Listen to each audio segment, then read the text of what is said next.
It reminds me of what happened in 2007 with the New York Giants when Michael Strahan told Tom Coughlin, take the pads off.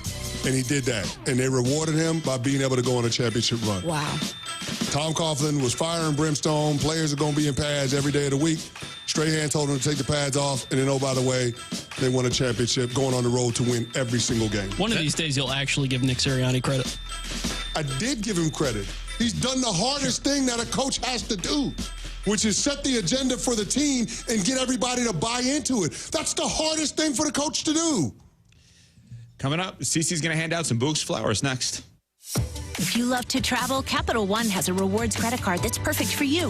With the Capital One Venture X card, you earn unlimited double miles on everything you buy. Plus, you get premium benefits at a collection of luxury hotels when you book on Capital One Travel. And with Venture X, you get access to over 1,000 airport lounges worldwide. Open up a world of travel possibilities with the Capital One Venture X card. What's in your wallet? Terms apply. Lounge access is subject to change. See CapitalOne.com for details. National University honors those who have broken barriers and paved the way for future generations. If you're a parent and a professional, a dreamer and a doer, NU is here to support you. With flexible online classes and career-focused resources, you can earn your degree while balancing work, family, and everything in between. Empower your future today at nu.edu. That's nu.edu.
on 101 ESPN.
YouTube chat. They were waiting for us. 96 people really are in the YouTube chat, and they're a little perturbed because this looks like a real setup, and so much credit has to go to Doty. Oh, thank you, who Doty. is driven down from St. Louis and probably saved Jackson Burkett.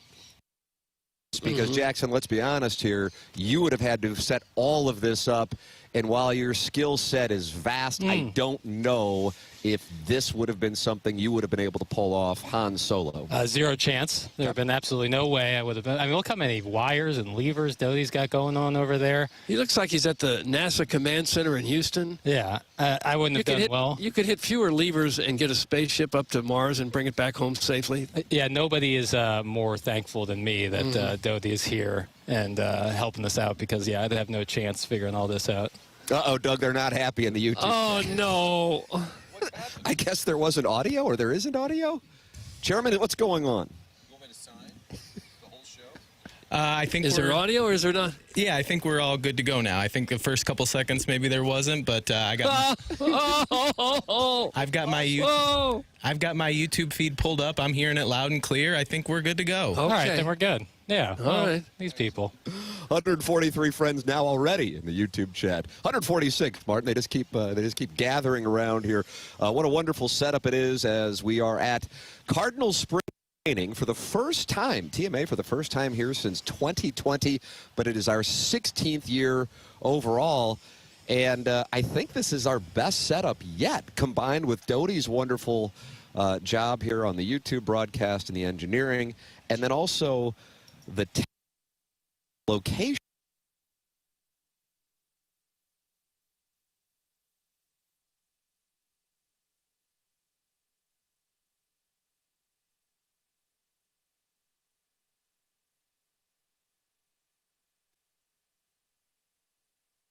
$7 degrees to get up to 70.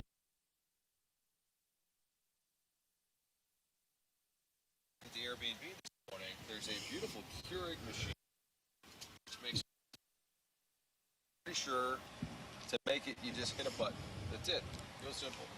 Jackson and I couldn't figure out the Keurig, and I may have to employ Doty later to figure out the Keurig. I had a flashback to Edmund's house on opening day when he had the most expensive-looking cappuccino espresso machine in his kitchen. And I said, Jim, I would love to have that. He goes, do you know how And then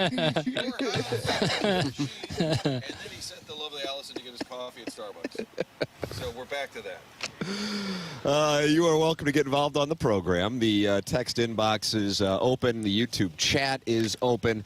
And the text number is 314-399-9646. That's 314-399-9646. You can email in for our Design, Air, Heating, and Cooling email today, the morning after at InsideSTL.com, the morning after at InsideSTL.com, and become a friend of the Feather on TMA, which is presented to you by Brown and Crouppen. So throughout the course of the broadcast, we will have Cardinals stopping by. We will be here for all 5 days this week doing the program, which you can watch, whether it be live or on YouTube. Go back and watch it on YouTube, and you can stream it on the Schaefer Door Company TMA podcast. So that's how we let you watch the program, and you'll be able to see players getting some work in behind us too on YouTube. That's a unique setup as well. It's all happening between the hedges. Between the hedges. Mm-hmm. I feel like Doug is maybe at Del Boca Vista over here. He's starting to repeat his lines. Mm-hmm. What is? I like that, between the hedges. It just has a really wonderful ring to it. What is the lead? Because we're here at the old ball field. This team's about to get after it. Jackson would say Missouri should have won on Saturday, and he'd like to lead with that. No, it's not the lead. Now, I am frustrated by it. Despondent, even. Despondent? Still despondent, are you really? I'm really, that's one you should have had. Really?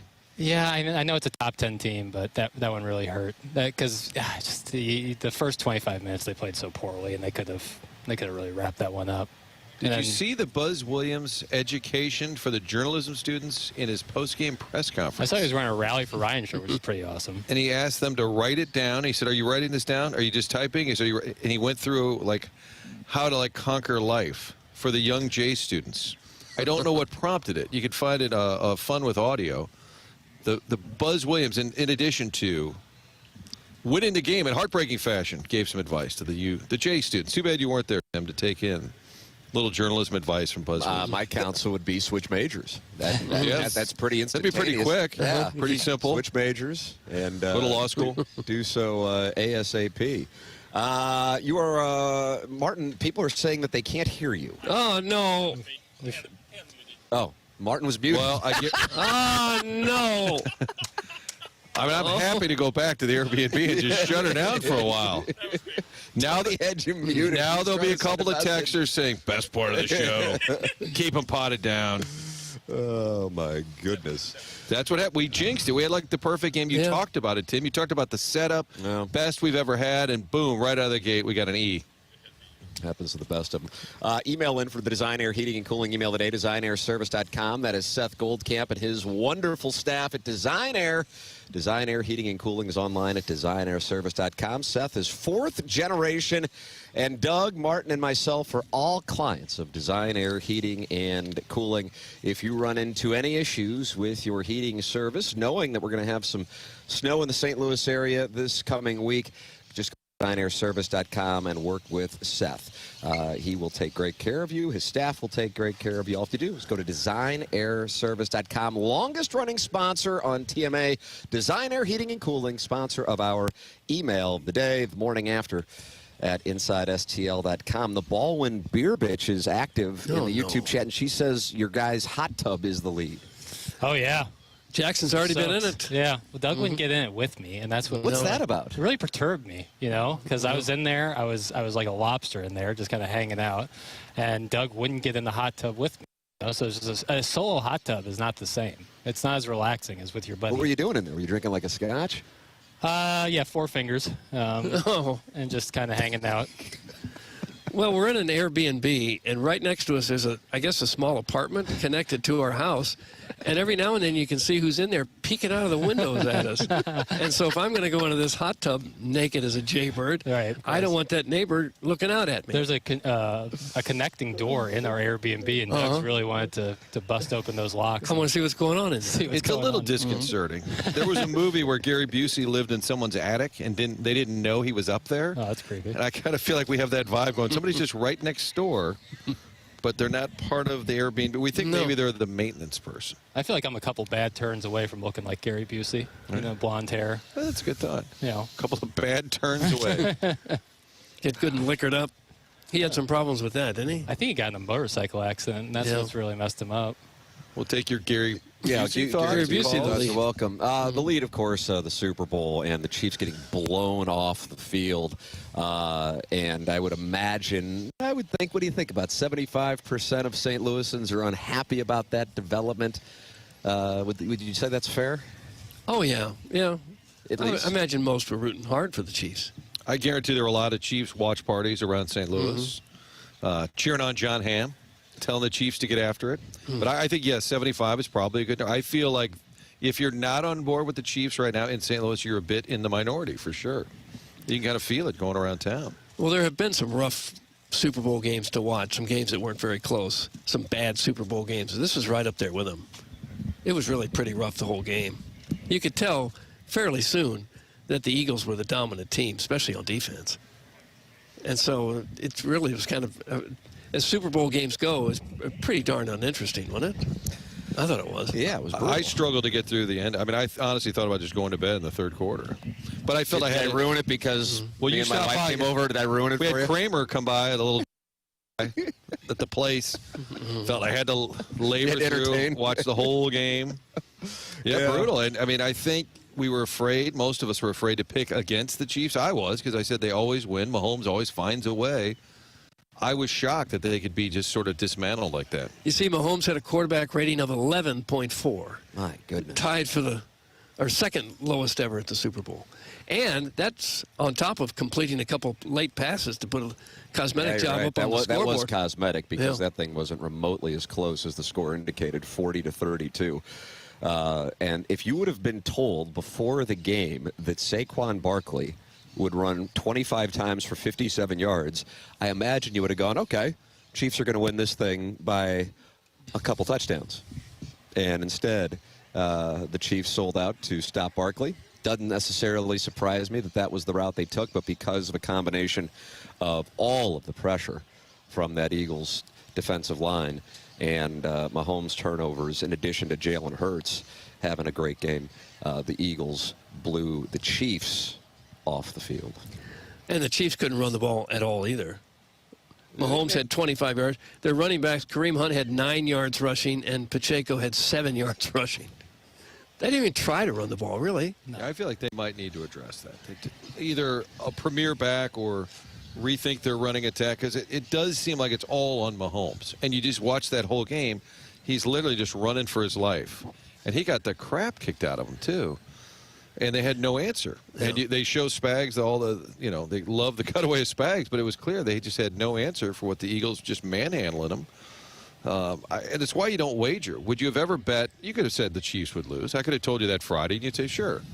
If I told you the Chiefs just got annihilated, what percentage would you have put on that? Yeah, a lot. The Chiefs are favored to win the Super Bowl next year. Oh, here we go. Chiefs and Ravens. Here we go. What are your power rankings Chiefs for 25? and Ravens. I want to see if there are power rankings for next year. Oh, I guarantee. How could the Eagles not be the favorite, as dominant a performance as that was? Oh, I got way too early power rankings. Are they up on the ESPN? Bills are up there. Get people talking. Bills are number 2, Martin. Okay. Eagles won? Eagles are, no, I'm sorry. No. Oh, why would they be? They just won the Super Bowl. Yeah. They're not number 1. Yeah.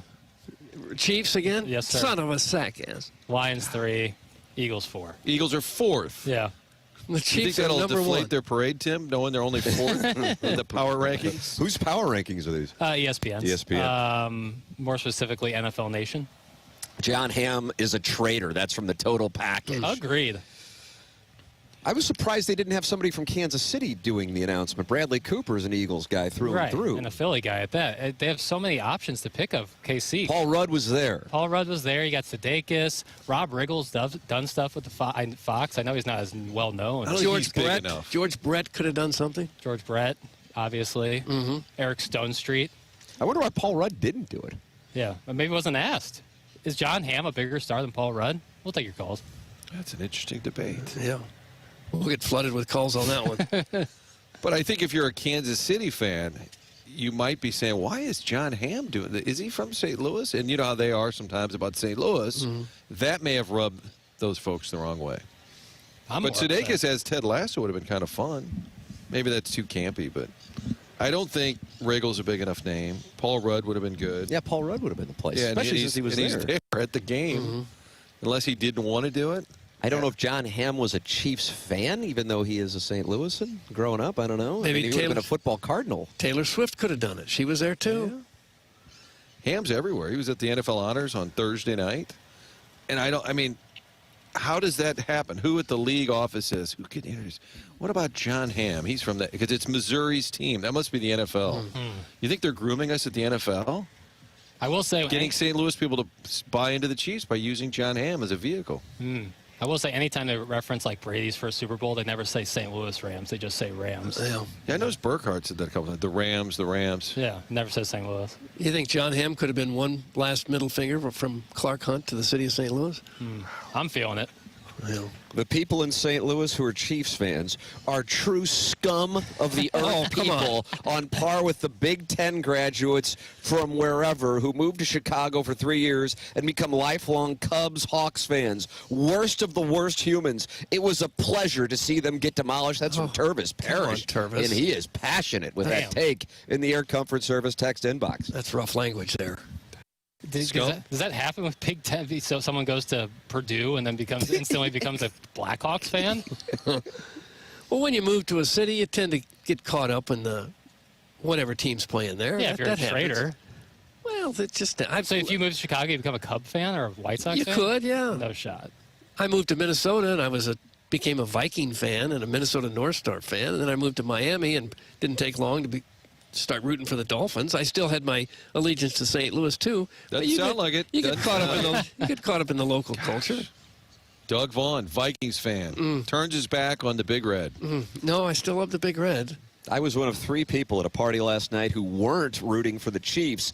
It was so satisfying watching the Chiefs get stomped. Faith, character, core values, and team first. Suck it, Spags. Suck it, Clark Hunt. Suck it, Kelce. Last night was the death of the St. Louis Chiefs. That's from Eric in the Central West End, who Jackson says is attractive, but Jackson is not attracted to him. That's correct. Okay. If you go to a Chiefs party and you're not a Chiefs fan and you live in St. Louis, are you actively rooting against them, or are you just kind of like quietly enjoying the history? I just kind of be quiet. I wouldn't even want to rub it in their face by any means. I was telling you boys last night when I was over at your place that I need to get on the phone with my 7-year-old as he heads to school today to let him know to not taunt the Chiefs fans in his class because they taunt him because he is steadfast anti-Chiefs.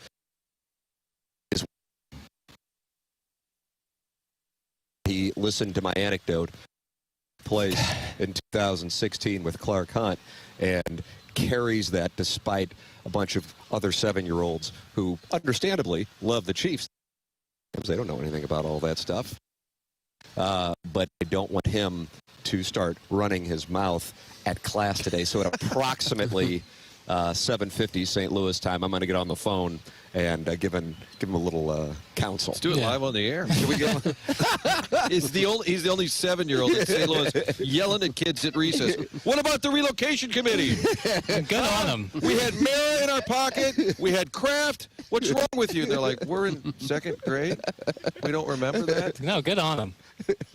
I am very proud of him. Yeah, someone's got to educate these kids. Think it's okay to be a Chiefs fan. Have you sat him down and schooled him on the? I did. I said 25 years ago, I remember it was at a Rams-Chiefs game at Arrowhead, and they were hoping that Kurt Warner or Marshall Faulk would get hurt because they hated St. Louis and the Rams so much. And Kurt Warner did actually hurt his hand. I think that injury played a role for years to come for him in St. Louis, as a matter of fact. And now, many St. Louisans are Chiefs fans. And hey, God bless them. To each their own. Doesn't impact me, but I will take care of my house. But for the other 7-year-olds, who else you got to root for now? You haven't seen any other team. The Chiefs. Battlehawks. The Chiefs. You can do that during the spring. But the Chiefs are pumped into your home every Sunday for the whole life. It's the only team that's within 4 hours. Who else are you going to root for?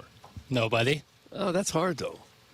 That means you're just not an NFL fan at all? No, you can watch the games, just independent. I think you start building out DraftKings teams. Yeah. And doing 3-game, 5-game parlays. What grade is that? Third grade? That's usually 3rd grade. Yeah, game theory, 2nd grade. Yeah, and then you learn about parlays because those are so positive VV. Yeah. But Jackson, your age range is interesting to me because when you were in like high school, the Rams were awful. Oh yeah. So when they were really, Jackson was a loyal fan of that. Huge fan. Even though they were terrible, because when you were really good, you were like what 4? I mean, 3, 4, 5. So you don't remember the greatest show on turf. Right. You wake up, you're a kid, you like the local team, but they're largely bad. You probably had a Kellen Clemens jersey. No, I had a Greg Zuerlein jersey. Greg Zuerlein jersey. Uh-huh. Greg the leg. 4. Yeah. So you rooted for them, so then they course. leave, so you're Yeah. not open to any other fandom because your team No, left. I've been scorned. How could I? Okay. Yeah, how could I? So you will not switch to any other team along the way? Never What would if do your that. kid loves the Bengals? What are you going to do? Maybe that's okay. That's okay. That would be fine. But like, that's the thing is like people are like, well, what if your kid like goes, well, then you tell your kid you're not allowed to be a Chiefs fan. Like it's wow. Like, but no, I'm saying like What if your a kids tight household. if your kids wanted to drink a 12-pack of Coca-Cola, you'd say no, it's not allowed. Same thing with the Chiefs. This is not my home. You want to live This guy. You want to live under this roof. The great Santini over here. Well, that's Not in my home. Well, that's why, like, when the Giants won the Super Bowl when I was a little kid, I was like, oh, I want to become a Giants fan. My dad's like, no, we're Rams fans, and that's that. It's like not an option. Jeff Burkett, brother. That's how it started. That's how it works. Oh, my God. What happened there? Still, screp throat still. Oh, do you really? No, it's just the cough still kind of with me. And anytime I laugh, like anytime the whole plane ride with Doug, I was coughing up a Were storm. you guys tickling each other or something? No, we didn't even sit together. We were. So what are you just making things up? What Yeah, are you, I was. pathological? Yeah, something like that. I don't know. So why were you laughing on the flight with Doug when he wasn't even close to you? I wasn't there. No, mostly laughing with Doug on the when we would drive around Florida because I would put the directions up on the screen and Doug would just bypass those directions for whatever he wants. Well, I knew where I was going down here. I thought I did. Yeah, it took us like 20 minutes to get to Publix. Oh, well, that's overrated. Yeah. Well, you can't turn left in Florida. I wish I had live streamed the halftime show with Doug and Jackson both watching. Oh, we were Kendrick Lamar at the same time. So my wife and I left the restaurant where I was trying to get to your guys' place in time because I wanted to watch Doug watching Kendrick Lamar. And so we were watching it out in your driveway on the phone. And so we walked right in right afterwards. Doug, you enjoyed the halftime show? No, I didn't. He would but say. I understand it's a generational thing. It's a cultural thing. It's not geared towards senior citizens. Jackson, did you enjoy it? I did. Okay. Doug would say, "What is he saying? I don't understand what he's saying." And then Jackson would say, "Squabble up. What's the big deal? Squabble up." You couldn't understand what he was saying anyway. It'd be impossible to understand what he was saying. I mean, I know the songs. I listened to the songs before that performance, so I know what he's saying. And you could listen to it 15 times and not know what he was saying. I mean, you can. I don't know how else to explain it, but yes, you can understand the lyrics. The one thing you said you did love was Serena Williams with the crip walk. Yeah. I didn't even see that. Yeah, that was. I missed all that. No, not my thing. Not my thing. So she was just part of the dance crew, just Yeah. snuck her in there? Yeah, she was up on what looked like a podium, like a She was pillar. on a podium? Like a pillar. And she was, she was sea walking. Mr. Lick says one of the best halftime shows ever. No, of course. That makes you a tough and cool guy, too. Yeah, it seems like it might be a little too early to say worst or best. Who knows? I don't know. I just enjoyed it. I like Kendrick. I like his music, and I enjoyed it. How many F-bombs did he have to take out? A lot. I was wondering about that. Yeah, I mean, not like us. There's a whole couple verses where you can't be. He has to edit out a ton. And did he have to clean up any of the pedophile references He to let Drake? the audience sing that part for him. That's wonderful was halftime anticipated. entertainment. Let's dive into the pedophilia world for our halftime entertainment. Doug, It's perfect. Perfect. Perfect world. Who's your halftime? I don't know. Somebody with maybe a broader appeal to a Tammy wider Wynette? demographic. Tammy Wynette would have been fantastic. Roy Clark, if he were still Roy alive. I feel like the cast of Hee Haw. Who was that lady who never took the tags off? Minnie Pearl. Minnie Pearl. Yeah, Minnie Pearl. Friend of the show, friend of the Fabulous skipper. gal. Fabulous I mean, old she gal. Really? Minnie Pearl regretfully never made it to Jupiter.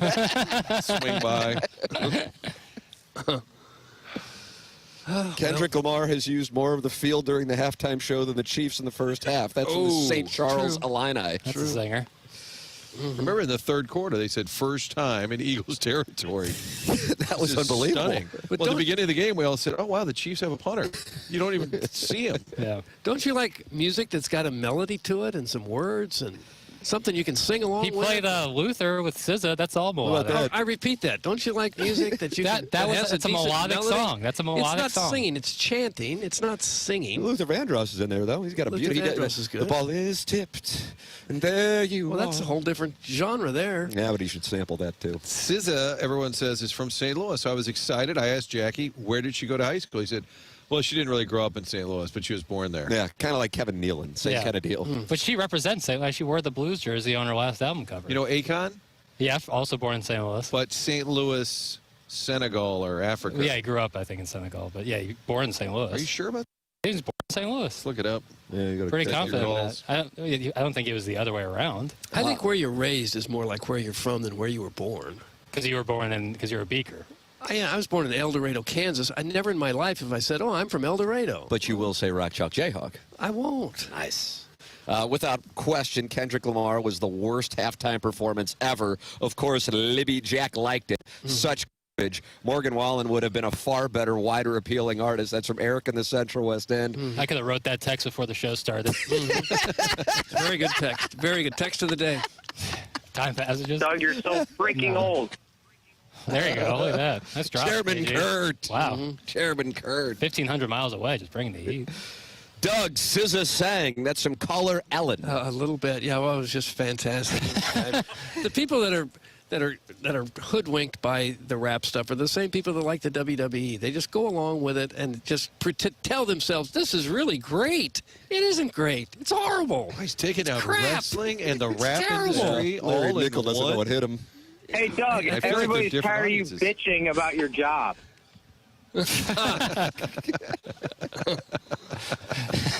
Well, those drops sound like they're coming from like the roof up above us.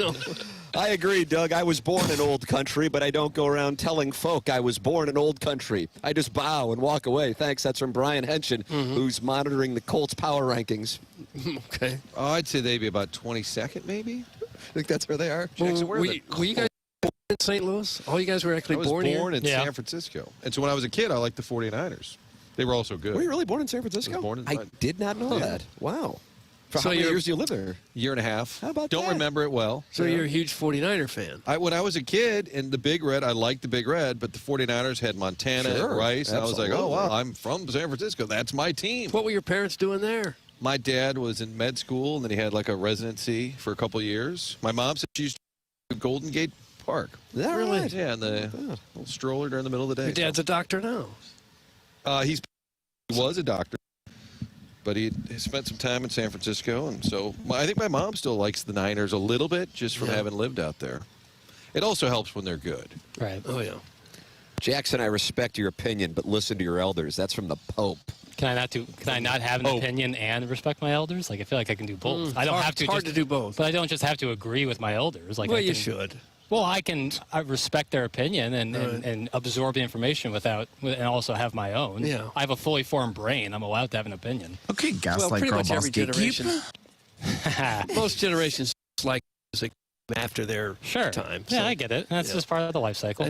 Someday I'll be complaining about it too. Elvis had people riled up. Oh my God, this is horrendous. And then it was the Beatles. Oh, this is the worst thing Right. ever. That's how it goes. I get it. I thought the diss track was kind of silly, like, tough guys, like, I'll get you, I'm going to write a song about you. But then I was thinking about Leonard Skinner, maybe their biggest hit, Sweet Home Alabama, was a response to the Neil Young diss track. Southern Man. It has been kind of going on for a while, where artists kind of, I guess, snipe each other musically. So I'm walking back that take. I have no problem with the diss angle. So Sweet Home Alabama was the first ever diss track? No, there's probably others. Sebastian Bach. But I didn't realize. Sebastian Bach? Yeah. Skid Row? I'm going to look up I first remember ever you. diss We would track. slow dance to that at St. Gabriel's. Glowworm was a diss track. Was it by the Mills Brothers? did. Wow. Yeah. I got it as the first hip hop was Roxanne's Revenge by Roxanne Shante Yeah. and Marley Marl. What did you Google? First ever diss track. First ever diss track. Too Many People by Paul McCartney was a diss track against John Lennon and Yoko Ono. Is that right? That's what Reddit says. I got to tell you something. I'm learning things here. Yeah, Paul McCartney's Sandler, and kind of yelling over at Paul McCartney, and the fact that the baseball commissioner's there is kind of an afterthought. Like, oh yeah, Rob Manfred is right behind Adam Sandler as well. Ladies and gentlemen, we are live in Jupiter, Florida for Cardinal Spring Training. 236 people are in the YouTube chat watching it and talking it over. And you can join in for the festivities here on TMA. The program is presented to you by Brown and Crouppen, and our spring training coverage on 101 ESPN is presented to you by CarStar and Sumner One. Tim McKernan, Doug Vaughn, Martin Kilcoyne, Jackson Burkett. We are live from Jupiter, Florida on 101 ESPN and the TMA STL YouTube channel.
The morning after, broadcasting live from Cardinals spring training on 101 ESPN. Brought to you by CarStar and Sumner One. Welcome back. This is TMA 101 ESPN and the TMA STL YouTube channel live from Jupiter, Florida for Cardinals spring training. And it's presented to you by CarStar and Sumner One. Tim McKernan, Doug Vaughn, Martin Kilcoyne, Jackson Burkett with you live from Roger D. Spring training magic presented to you by CarStar and Sumner One. And Doug is meeting with fans already during the commercial break. Not a fan. I grew up across the street from that woman. Right? Yeah, small world. What are the chances? Yeah, they're in Kirkwood. She lived right across the street. Pioneer Hadn't proud. seen her in many years. Now she's one of the attendants down here, one of the guards, checking our credentials and wishing us well, asking if we need anything.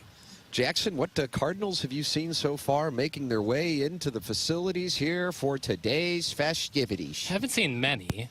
Clubhouse isn't open today, as I've been told, but I'm keeping an eye out for some folks so I can go try to flag them down and get them onto this program. John Mozeliak walked in, Ali Marmol. Jeff Jones from the Belleville News-Democrat says Arenado is here. He said that he saw Nolan Arenado walk in. That's news to me. Wow. I asked somebody inside. They said they weren't sure, but Jeff Jones was here before we were here. Covers the Cardinals pretty much regularly. And when I ran into the break to the bathroom, he said, I didn't expect to see Arenado. Saw him this morning. And how about that? Unless he was messing with me, I think he was being serious. Wow. I suppose if he's not here when they check in tomorrow officially. Well, no, I mean, the position guys don't have to be here till next week. Right. First full team workout is next Monday. So and they all show up early. But, of course, the great debate that we had, and many did. Wow, I don't see How that about Jeff tweeted that. Yeah, I was going to go to his Twitter feed. What's his Twitter handle?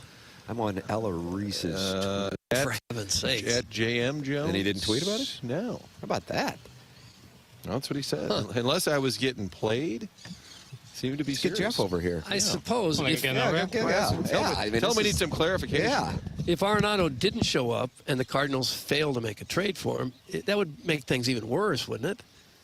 Because now you got to play for us. We got to start finding you if you're not here. Yeah, but I mean, as Martin was saying, he doesn't have to be here for a week. Well, you said he was in town for some golf outing? Yeah, he was playing at a member guest a couple weeks ago, and I think he's a member at a local course. He's a big golfer, and I know he wants to have me show him how to compress the ball more effectively. So that's why he's here. So he might be here. If you bring your clubs today, you could hit some right behind us here. Yeah, I was going to just chip off the turf. Ladies and gentlemen, Jeff Jones from the Belleville News-Democrat.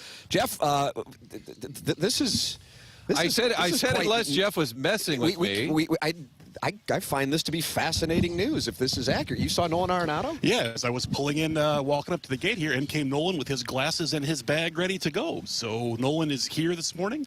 That's a surprise. I think it's a surprise. Right. I was checking your Twitter. Are you on Blue Sky now? I'm doing. Okay. Sorry, Doug. Come on. Uh-oh, here we go. Keep it old school. Whoever sits in this chair. Is this you've been down here a few days, I'm guessing? I got here yesterday. Oh, okay. Yeah, I got here just in time to watch the Super Bowl by myself in an Airbnb, as good spring tradition. Yeah, fun times. I was wondering if this was the first day you'd seen him here, but not so far. Yeah. How about that? What time would that have been? Around about 7:45 or so. So it would have been right about there. He was on his way in. You all. I ran in, said hello to Doug, but Nolan was kind of on his way in here. So I'll be darned. Guess he'll join us at the picnic table in a matter of moments then. Wow. And I'll show him how to compress it, Doug. I'll show him how to compress it, and then he'll get a few tips. Jeff, you cover the team regularly. Level of surprise walking in on this particular day? Like 13 on a 1 to 10 scale. Yeah. My expectation was that he would that he would be here this weekend. He would report when he needed to report, but that otherwise he would be off campus somewhere doing his work where he needed to do it. But would not have anticipated seeing him here. And it's hard to blame him for that, right? I think we sort of all expect that there will be some clarity with rosters around the league this week as guys go on the 60-day, guys report, and maybe trainers get hands on them, and maybe things shake out a little bit. Maybe Alex Bregman starts to sweat a little bit, and things loosen up there. But yeah, I would not. I was just telling one of the security guys here, if you had told me on October 1st that I was going to see Nolan here on February 10th, I would have been stunned by that. Yeah, I think we all would have been. Yeah, I figured he would. If you have to show up, you do. Sure. But you wait as long as you can in hopes that something still might happen. Right. And, maybe he's grabbing his stuff, Tim. grabbing his items. Yeah, I guess most of the places that you might expect that Nolan would end up are also spring training in Florida. So I suppose if he feels like he's coming down here anyway, if that's the Dodgers, or not the Dodgers, if that's the Red Sox, the Yankees, whoever, that's all here. But yeah, I fair to say that was that's going to be the big surprise of the morning, if not the week. Yeah.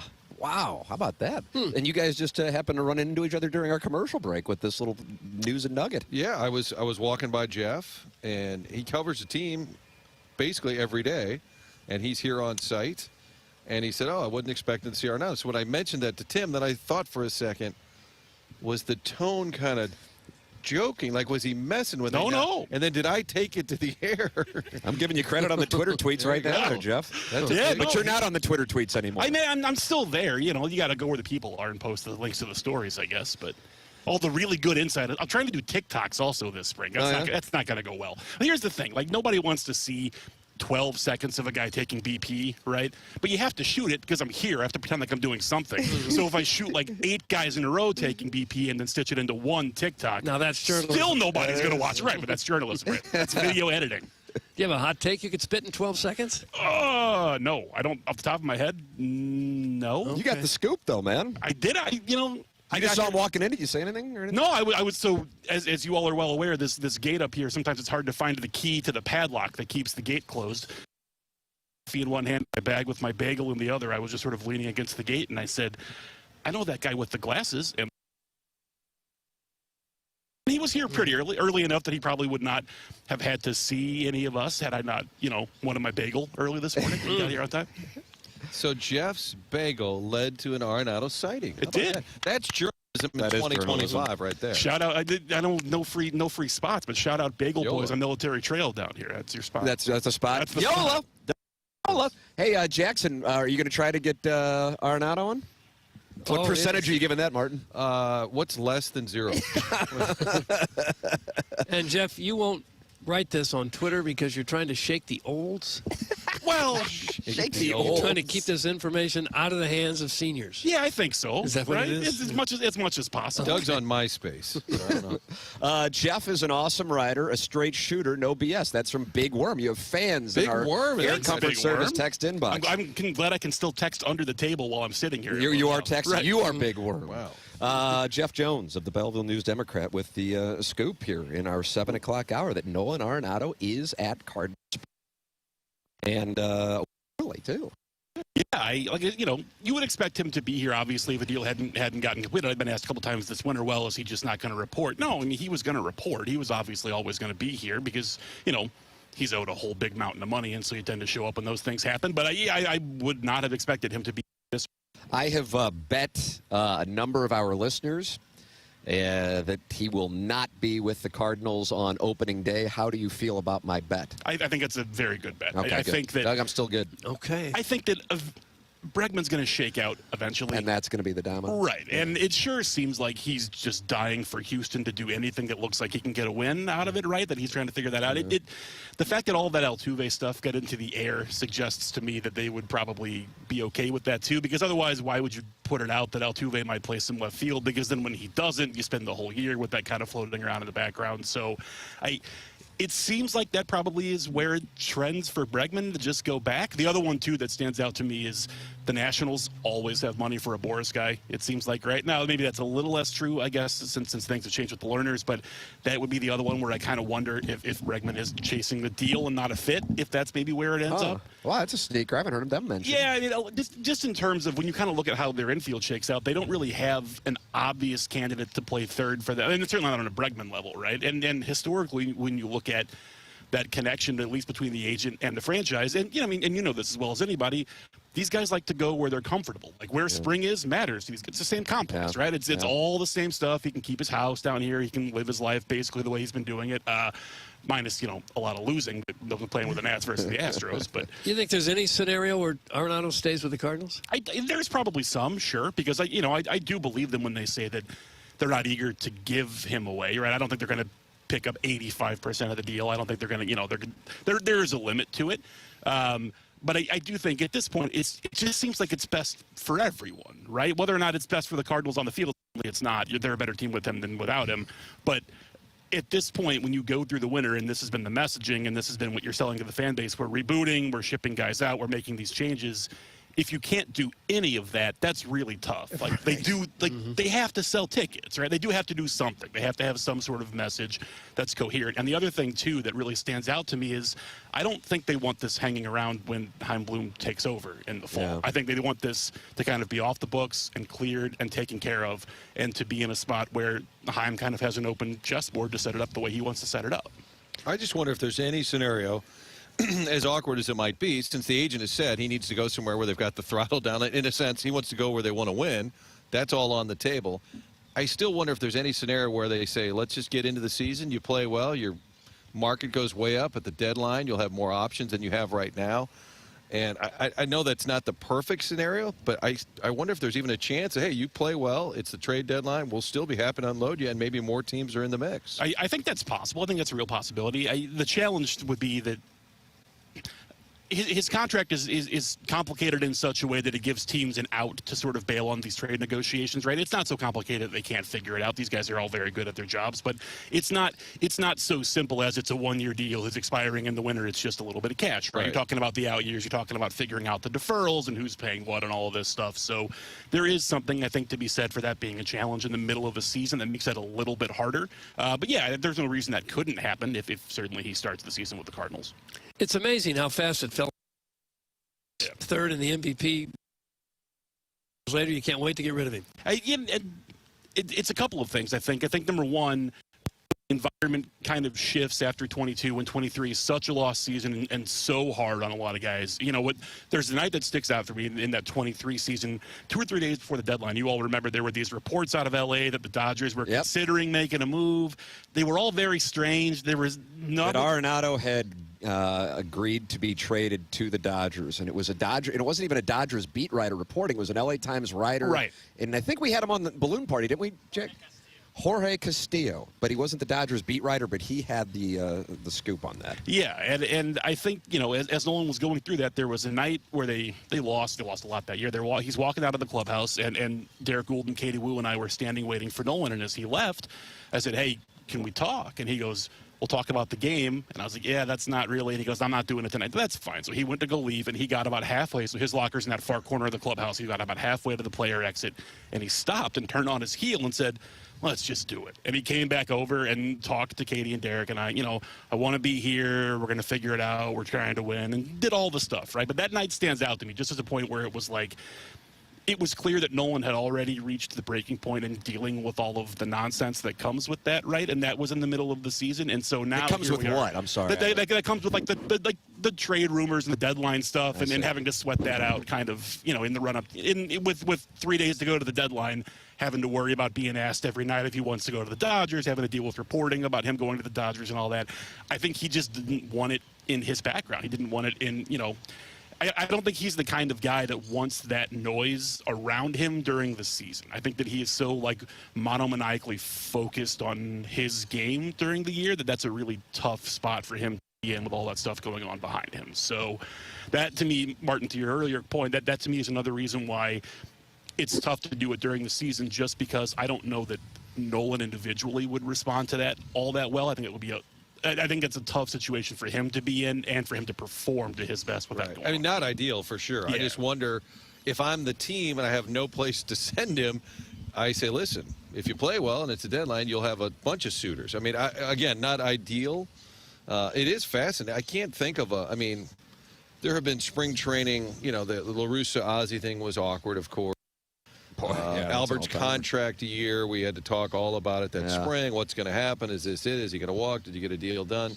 But this is a little different where both sides are kind of on the record as, hey, I'm good leaving. Okay, we're good with you leaving. And yet they're still together. Right. It's about as weird and as it gets. It's very unfamiliar for this team, right? Yeah. You know, I mean, unless I'm missing somebody, I say right because I'm checking myself. Can you recall a player wanting to get out of here? Right, because we were using the Blues comps recently where they wanted to trade Torrey Krug. He said, I don't want to leave. Vladimir Tarasenko largely wanted to leave, and then they didn't get done. And Berube's like, too bad. You're on the team. But Cardinal-wise, somebody that's open to leaving, and they say, we'll help you get out of here? I can't think of a good comp.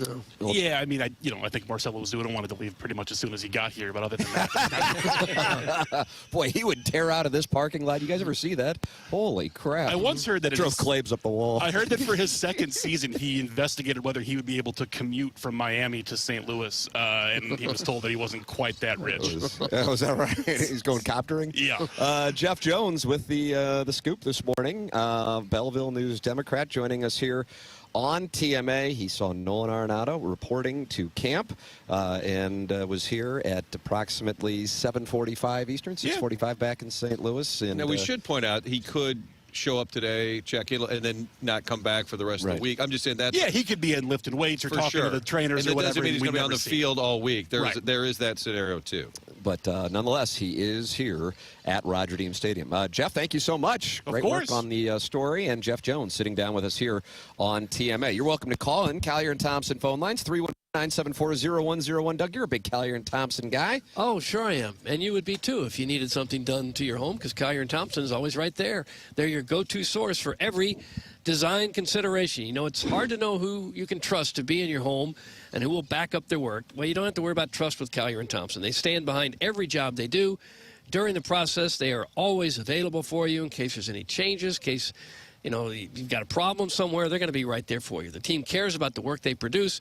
For them, it's more than just a job. They take pride in the work that they do. Their values are summed up by simply saying, doing the right thing. That's what they do. It may cost them a little extra time and dollars, but that's what sets them apart from the competition.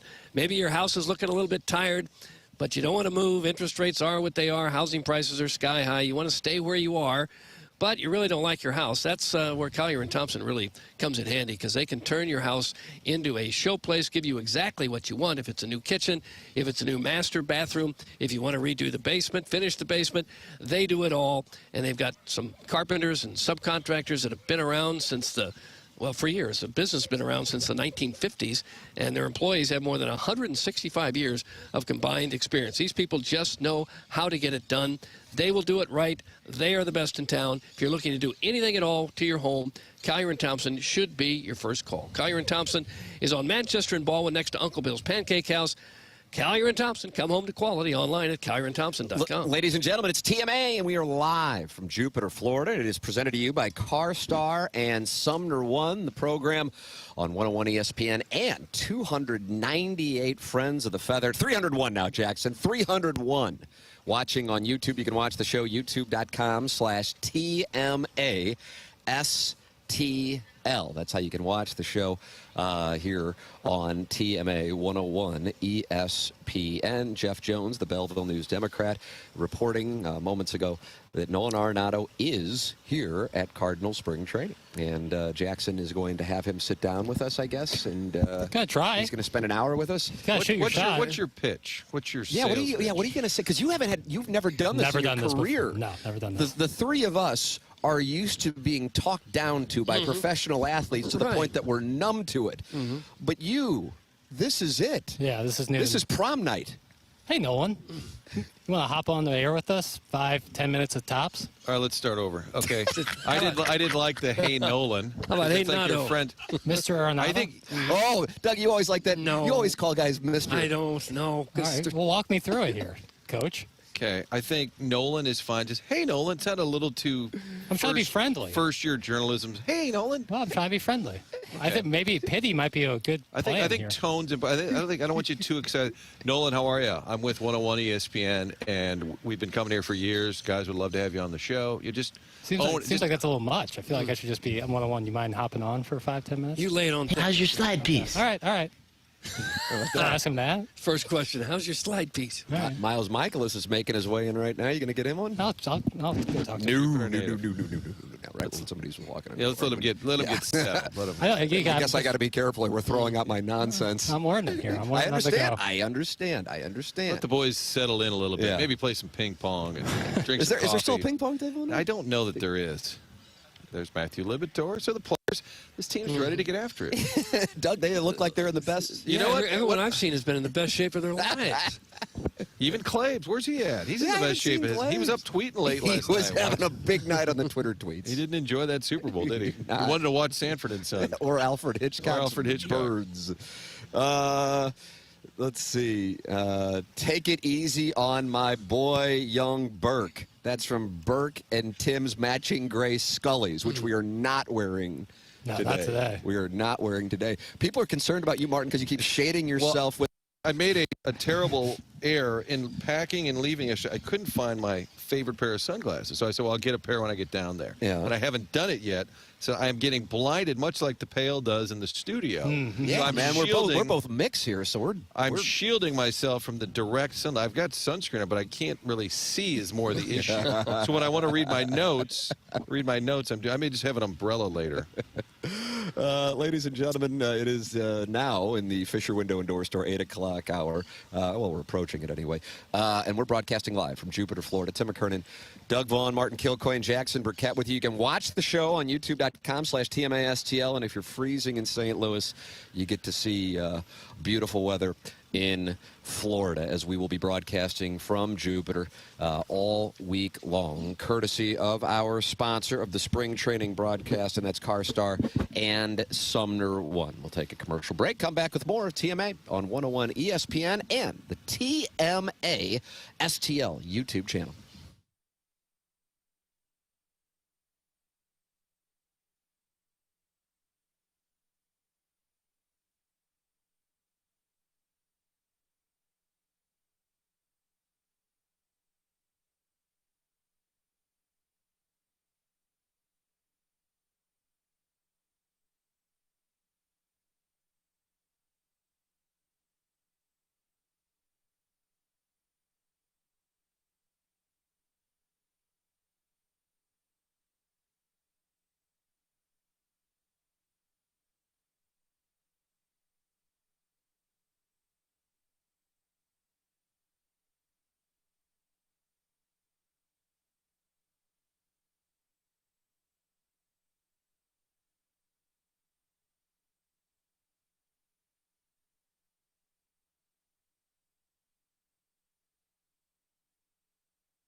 show live on our YouTube channel or at 101ESPN.com. 101 ESPN Studio Cams. Presented by the Air Alliance Team Heating and Cooling. Getting the job done quickly, correctly, 100% of the time.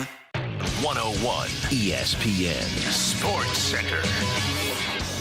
This is the Sports Center update, driven by Johnny Londoff Chevrolet and Johnny Londoff Autoplex. The Eagles get in the way of the Chiefs and their efforts for a three-peat last night in Super Bowl 59, winning 40-22. The Chiefs will have to dust themselves off and try again next year.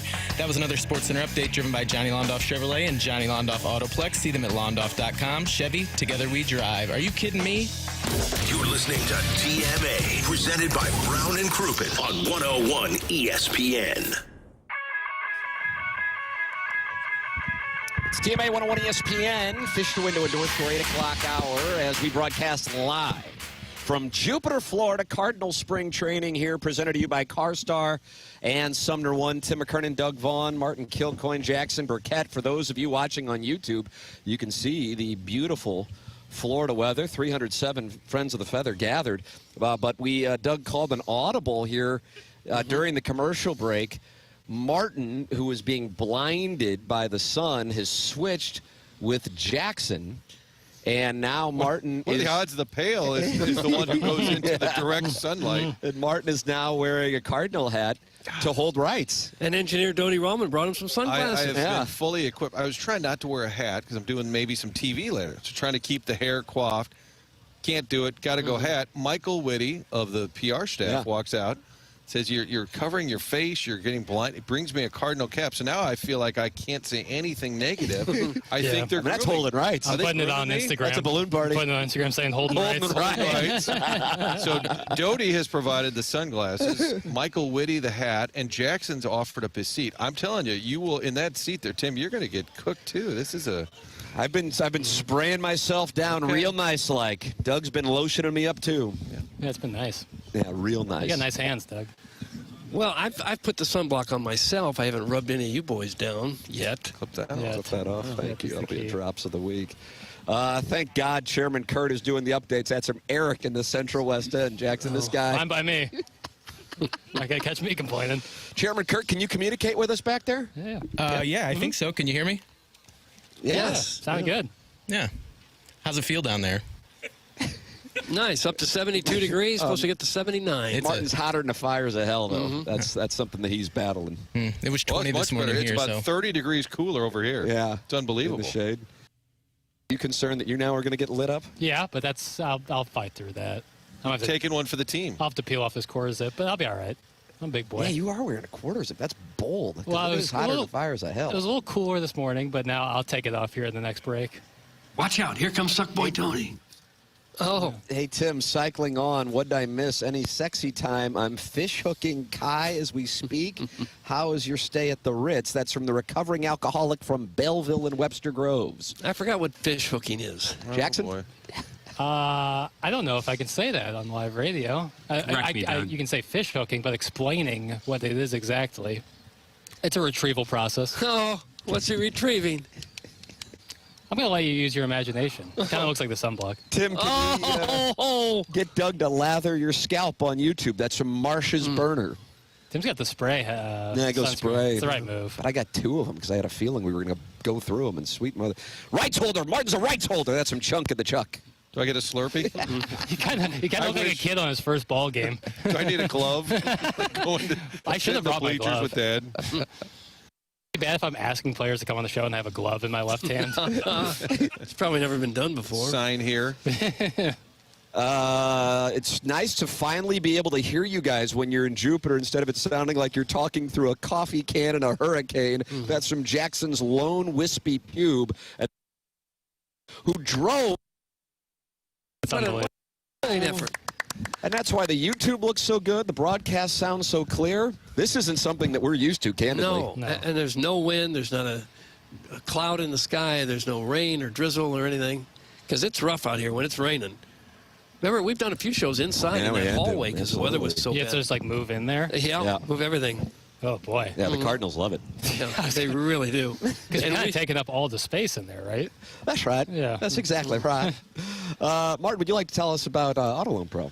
AutoLoanPro.com. That's the website you go to when you're in the market for a new car. Some folks have different stories, sometimes a little hiccup along the way. The best part about going to that website, AutoLoanPro.com, is you're also going to learn how credit works. There's a playbook right there. You scroll down the site, you'll see our buddy Robert Thomas, friend of the show. Big goal the other day from Robert. He's on the site, AutoLoanPro.com.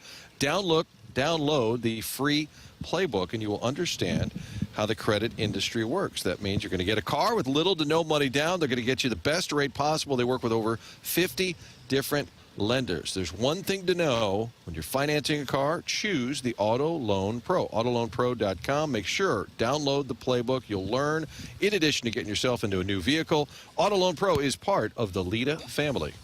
We have been joined by Jeff Jones of the Belleville News-Democrat, and the reason, because Jeff Jones saw Nolan Arenado walking into Cardinal camp at approximately 6:45 St. Louis time today, and that was something that he called, on a scale of 1 to 10, as far as 10 being the biggest surprise, a 13, and I would agree. Stunned to hear that, and Jackson is working on his pitch to get him to sit down here as our first guest at the picnic table. All right, I'm going to try it again.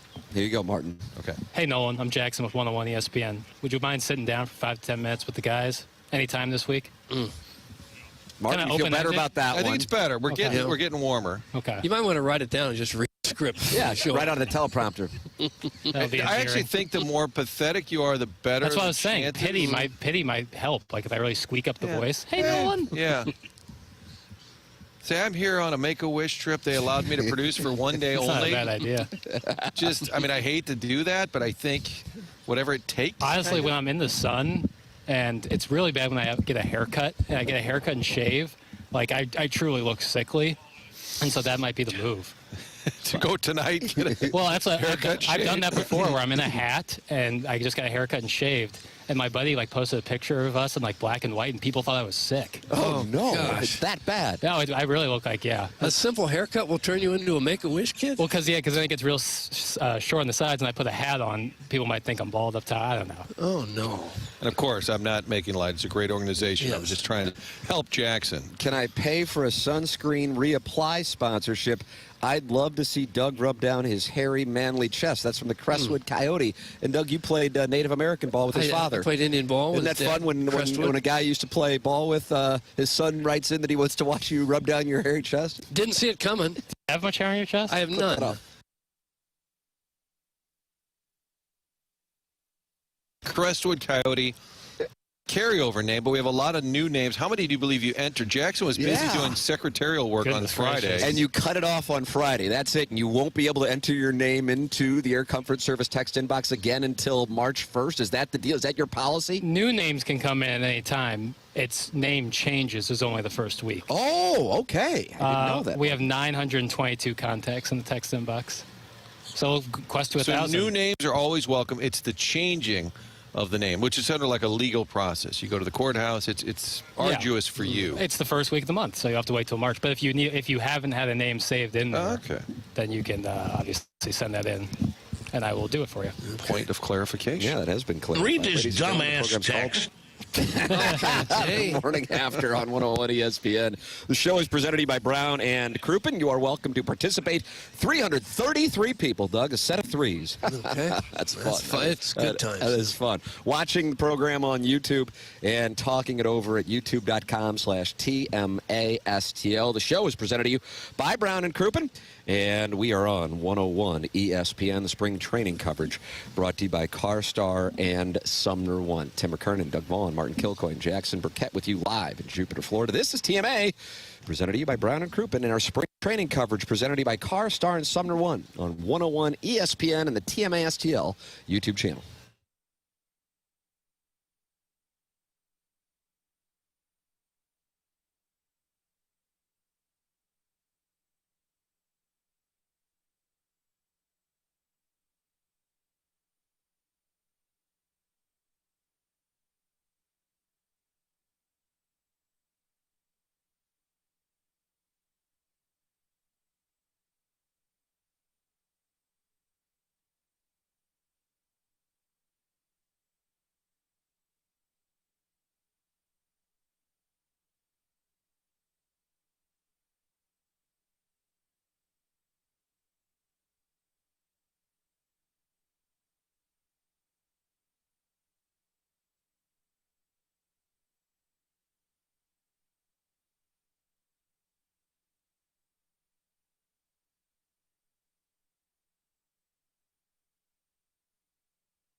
Vision without contacts and glasses with LASIK surgery. Trust WashU Medicine's experts for this quick, affordable, life-changing procedure. Special pricing now through March 31st. Book your free consultation with WashU Medicine at lasik.washu.edu.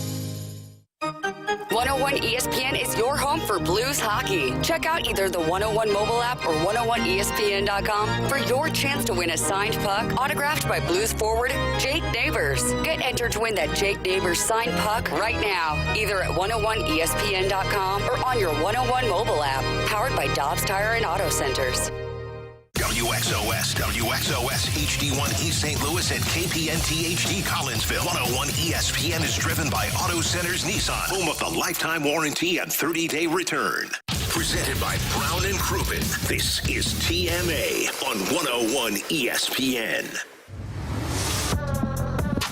It's the morning after 101 ESPN and YouTube.com/TMASTL. The show is presented to you by Brown and Crouppen. Tim McKernan, Doug Vaughn, Martin Kilcoyne, Jackson Burkett with you. Spring training coverage live from Jupiter all week long from 7 a.m. to 11 a.m. And it's presented to you by CarStar and Sumner One. And we're joined in the 7 o'clock hour by Jeff Jones, the Belleville News Democrat, who earlier before the show started, saw Nolan Arenado making his way into the Cardinal training facilities.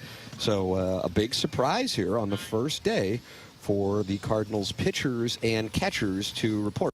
We've been observing making their way into the facilities. Who have we seen outside of Jeff Jones' report on Nolan Arenado? Matthew Libator earlier. I just saw Victor Scott, who I think will be a friend of the show. I think you guys are going to like him. Ivan Herrera, another guy I think will be fun to talk to. He's walked. You know, the pitchers and catchers have to arrive this week. Many of them are already here. Position players, I think, you know, Contreras was here over the weekend. Derek Gould did a piece on him, working with Jose Oquendo. So a lot of these guys show up early, but the position players don't have to show up till next Sunday. And the first team workout is next Monday. But a lot of folks, kind of rolling in. And I think if I was a player, wouldn't you get there? I mean, in all seriousness, wouldn't you just get there a couple days early? You don't want to be at the buzzer. Yeah. It's probably not a good sign. Right. Especially when the skipper was here and you show up at just the absolute last minute. Well, what else are you doing, really? And where would you rather be other than a place like Jupiter, Florida? And many of them live in Florida year-round anyway. Miles Michaelis, we saw walking in. Jupiter native. Yep. I think I saw Helsley. And he was kind of on the trade block, or at least we thought he might be over the winter. Yeah, I thought they would trade him. Mm-hmm. I think he wondered that too. He said that at the warm-up that he was wondering what was going to happen. But he's here, and I've got a Cardinal cap, Tim, so I think you're holding right. Our tone has changed dramatically. What was Joe's slogan? Sitting this one out? I disagree. They're sitting it in. You now believe that this team... Yeah, all it took was a hat. A hat that doesn't really fit me, but I appreciate the gesture. You guys said I look like Kent Tekulve? Yeah, it was a kind of a high rider. Ladies and gentlemen, James Carlton is a loyal sponsor of this program. He is my insurance agent. He's online at carltoninsurance.net. And you can go online and see hundreds of 5-star reviews when you type his name in Google. This one just posted last week. We had a hail damage claim that got a little complicated since the home had an addition constructed while the hail damage was being repaired. James did a great job working with us in the State Farm Claims Group to get our compensation and to settle the claim. James also did a very impressive job of helping us adjust coverages we are carrying to better match our current situation. This saved us money and plugged a couple of gaps in coverage that we had. No surprise, I've been a James Carlton client for 6 years. I recommend you become one as well. There's a good chance your insurance went up year over year. Call 314-961-4800. You have nothing to lose in doing so and seeing if James can save you money. He's online at carltoninsurance.net. It's James Carlton. If your insurance costs a leg and an arm, call James Carlton. State Farm. Last night, Super Bowl getting negative reviews across the board. The game. You liked K-Dot. Doug did not. Yeah. And then also the broadcast. Martin, and you were making that observation while we were watching the game last night. Andrew Marchand writing in The Athletic. In becoming the most successful quarterback in NFL history, Tom Brady walked to the line of scrimmage with the answers to the test, as if his mind were working in 4D. He knew the defense's plan, as well as his opponents, His lightning-quick processing resulted in 7 rings and the title the greatest NFL quarterback of all time. As a $375 million NFL game analyst, Brady has a ways to go if his words are going to lead Fox Sports championship coverage instead of just being a part of it. His presence might have made Super Bowl 59 broadcast feel bigger, but it wasn't by anything that he said. An overall negative review of Tom Brady's first Super Bowl broadcast. Yeah, when you guys came by, I was saying he sounds unsure of himself. Even when he makes a point, it sounds crazy to think that he played in that game so many times, but maybe he was a little nervous knowing everyone's looking at him differently now as a broadcaster. I think it's a fair take that his presence does make it feel bigger, but I don't know that him being in the booth makes the game any better, and maybe that can change. I saw another review said he was just fine, but he's not paid to be just fine. I think Fox hired him because he's a superstar, but is he a superstar broadcaster? There's just little things that, on the TV, you just talk, and when they would do a cutaway of Mahomes on the sides, there you see a shot of Patrick Mahomes, which is what You're looking for more than that. Yeah, a newer analyst wouldn't reference it. You would just make your point. So I think the critique of him is fair. I mean, he's making $375 million, but I know he'll work hard to be as good as he can be. Maybe it's just not there. I mean, right. Joe Montana was the biggest name going when NBC hired him, and he just wasn't very interesting. And some of them just don't have big personalities. Great quarterbacks, but doesn't necessarily mean they've got a big, engaging personality that people want to hear from. Yeah, and Jackson said it last night. A little bit of it is Brady's voice is not overly strong or loud or booming. Like you hear Troy Aikman, he just feels like a guy at the bar who's going to tell you what the hell is going on, and you're going to just sit there and listen and take it all in. Mm-hmm. He just kind of has a command when I hear him talking, and you don't get that from Brady. This in the critique on The Athletic, Brady routinely called Mahomes Patrick on the broadcast, which is a subtle difference between being a commentator and a contemporary. Brady kept talking about watching Patrick's feet as the Eagles' defensive line harassed him. Any fan could see that Patrick was running for his life. We needed Tom to tell us, how do you combat that as one of the greatest quarterbacks ever? Andrew Marchand, critical of Brady's performance last night. Well, getting a $375 million contract for what he's doing might be the most ridiculous contract in all of sports, because people would have watched that game regardless of who the analyst was. I don't think people said, I wasn't going to watch the Super Bowl, but because Tom Brady's on there, I'm watching it now. I just can't imagine that contract is going to pay off well. I think they said at the time they were going to use him for other events and use him to kind of prop everything up. I mean, he was at the UFL Championship, which I'm sure he was really excited about, St. Louis. It was crazy to see him and Kurt Warner standing there midfield at the Dome. That's who should be doing the job, is Kurt Warner. If you've never heard him on the radio, he is outstanding. I know I'm a bit of a homer there, but he is far better than Tom Brady as an analyst. Kurt Warner's fantastic at it. The crazy thing about the Brady deal, it was in the wake of Joe Buck and Aikman going to ESPN. And the theory was Fox is just going to get out of this game where you're paying these announcers just crazy money. Do they really think, it was like the arms race. Tony Romo got $18 million. So then Aikman had to get $19 million, and Fox just kind of said, you know what, Burkhart's great. We can pay him $5 million. He's great. We need to do this. And that was sort of the industry belief, is they're just bringing salaries back under control. And then they turned around and gave Tom Brady $375 million. Now, if we were to get that kind of contract here, it would be understandable. How do you know we didn't? But when you're only on once a week, I don't know. You can justify paying us $375 million. I agree with that. Because we change lives. Oh, my gosh. That's what we do. We change lives. Bigger than the stories we cover. And we're so helpless, we need people to bring us hats so we can get through our broadcast. I felt sorry for That's the second time in my career a Cardinal employee has handed me a hat out of pity. John Mozeliak, one year, we had our satellite truck parked over here, and we were editing, and he bangs on the truck door. And I opened the door, he said, your hat earlier was pathetic. And he threw a spring training hat at me that was brand new. So I said, that's how you get Jackson, your hat is way too nice. TMA hat. That is a nice lid. TMASTLshop.com is where you can get Jackson's lid. You'll see me in it all week. Oh, is that right? Mm-hmm. Oh, by the way, Tim's wife is complaining she didn't get a sweatshirt that she wanted. Yeah, very unfortunate comment last night. Kind of awkward. Your marital tension spilled into our Super Bowl party. Yeah, it was. You didn't like me bringing an Italian over as a mech. That was a little problematic. She kept cheering every time we saw Big Dom. Pro Italy. That was a stereotype come to life. And then on the back of his hat, guy, right? Yeah, on the back of his hat, he has the Italian flag. flag. Like, okay. Yeah. But she said, I really wanted one of those Chiefs, anyone but the Chiefs sweatshirts, but nobody gave me one. I'm like, no. Direct shot. Yeah, TMASTLchef.com. That's where I told her to go. You're just like everybody else, sister. Yeah, get online and buy it. When they thanked Rupert Murdoch during the game, I threw up in my mouth. That's from Mr. Licks. He did not podcast because of that. They thanked Rupert Murdoch? I didn't catch that if that did happen. Tom did get a zinger in on Kevin Hart. They showed Kevin Hart, and he said, oh, how could the cameras even find him?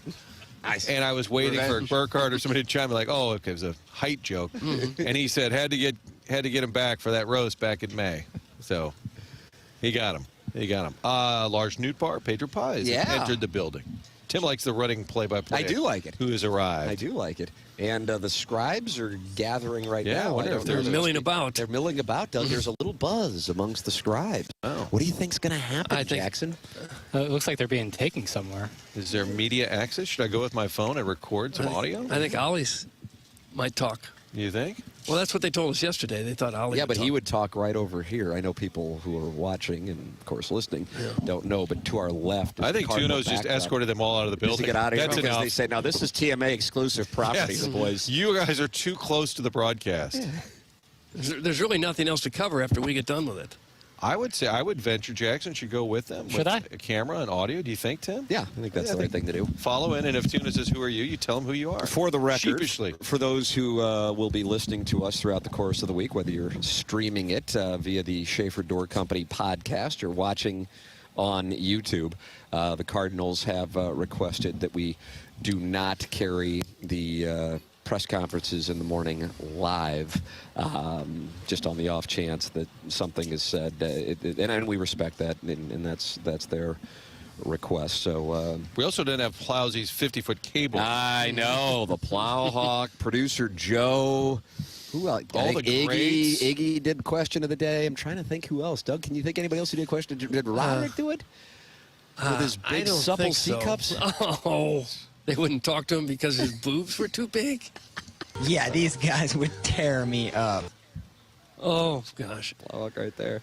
Yeah, I think that's about the size of it. That's who we've had as man-on-the-scene reporters. Now Jackson's taking the mantle. So the game, the broadcast, did the commercials get mostly skewed? They've just been dumb for a while. I don't think it's even, like, it's not even relevant now to say, oh, they're stupid. I don't get them. They're all weird. Animals, celebrities. They had a lot of people they brought back, like Meg Ryan and Billy Crystal with the remake of When Harry Met Sally. That was a theme throughout the course. I watched the first half at the Brass Ring, where I recommend Wingy Wingy if you are in the Jupiter, Florida area. And then I joined you boys in the second half, but at the bar. Wasn't able to hear the commercials. Did you guys like the commercials? Anything stand out? Nothing really stood out at all to me. There was like a big celebrity each one, but I didn't see anything that was really funny or touching or nothing that I could put my finger on and say, boy, that was really, really good. What about the one with Seal? It's kind of creepy, I thought. You don't like a good centaur? No. It did freak you out a little bit. Yeah. I think they almost try too hard. Yes. They almost go overboard so much that it's just kind of ridiculous. You need an alien to come to steal your Doritos. Tim, could I pitch you on that in the marketing meeting? I did see that one. I saw Doritos tweet out, we won the night. I'm like, self-appointed maybe. Jackson liked the one, because there's two themes, either really weird and wacky or overly sentimental. And the one that was for Google Pics, it was the dad kind of remembering over the years, his daughter, his kids. And Jackson was moved by that, I believe. Is that right? As a guy without kids. Yeah. The only guy in the dais without kids. He enjoyed that. But wow. I think that's one of the two themes. You either go overly sentimental and show, the little girl when she's just growing up, and then they get older, and it's wedding day, and dad's crying, and then you find out it's an ad for Snickers. And you're like, what? You never quite understand who the ad is for. Per USA Today, they do their ad meter for the Super Bowl commercials. And they say the best spot per their ad meter, the Clydesdales from Budweiser. Wow, good for AB. They had the young Clydesdale roll the keg with his nose to a bar that didn't get a delivery or something. It marks a return to the winner's circle for Budweiser, which claimed its first ad meter title in 1999, yet hadn't reached the #1 spot in 10 years. And it was a banner year overall for Anheuser-Busch, which led all alcohol products by purchasing 3.5 minutes of advertising time at around $7 million per 30 seconds and saw a payoff in viewers' approval. Budweiser edged Lay's The Little Farmer, which finished second on the strength of an authentic backstory of potatoes sourced to domestic farms. That was the second place one. Michelob Ultra placed third with its Ultra Hustle spot featuring Willem Dafoe and Catherine O'Hara as advanced age pickleball paragons. And then Stella Artois with David Beckham and Matt Damon in a separated at birth saga finished fourth. And I noticed for Bud Light, they went Tough Guy Bros. I did see that. I forget who the guys were in Shane Gillis was in there. Yeah. Post Malone was in there. Complete switch off from what got him in so much controversy a few years ago. My guy, Bob Lackey, worked for Anheuser-Busch for years, and their job, as dictated by the Busch family, was to win the Super Bowl. And so they had all this pressure, and they invented the frogs, the lizards, all of those things. But he said, basically, every year, if you didn't, in the morning, find out you were #1 in the ad meter, August, I guess that would have been the 3rd, maybe? But it was a big, big deal. They'd spent a ton of money, and it was a lot of pressure. And so AB back on top. There were two that were similar. It was the eyebrows of Eugene Levy went flying away for Little Caesars, and then the Pringles had the flying mustache. And apparently they were just independently done, and so they're both now tweeting at each other saying maybe we should join up. So we've got a flying mustache and flying eyebrows. But if it's the same ad agency, I'm going, can we get our money back? You kind of gave them the same theme. There was the Jeep commercial late with Harrison Ford. And they bought up the whole break, I think. Oh, my God. It was about a 3-minute mini-movie. I mean, that would mean it was approximately a $30 million spend. Right. Yeah. If each 30 seconds costs $7 million. He kind of had a Yellowstone vibe. He was in a cabin up in, looked like a Montana. And we were watching the game over at your guys' place, and Jackson couldn't stop talking about how into Harrison Ford he was, which Doug for heaven's reconvenes Jackson's fascination with older men. You may remember his ranking of the hottest NHL coaches about a year ago on Balloon Party, and Lindy Ruff was ranked second on Jackson's. Yeah, behind Brenda Moore.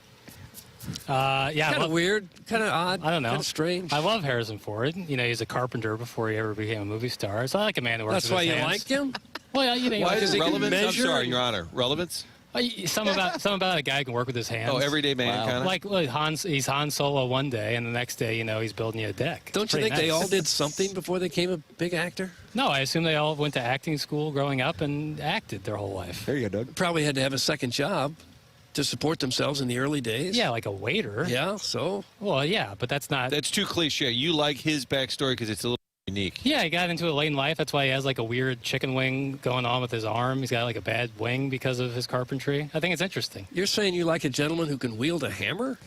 Well, if you can also be Indiana Jones and, you know, very handy around the house, I think it's pretty cool. Oh, yeah? Okay. It's certainly... Part of the payoff in that spot was he turns to the camera and says, I know, my name's Ford.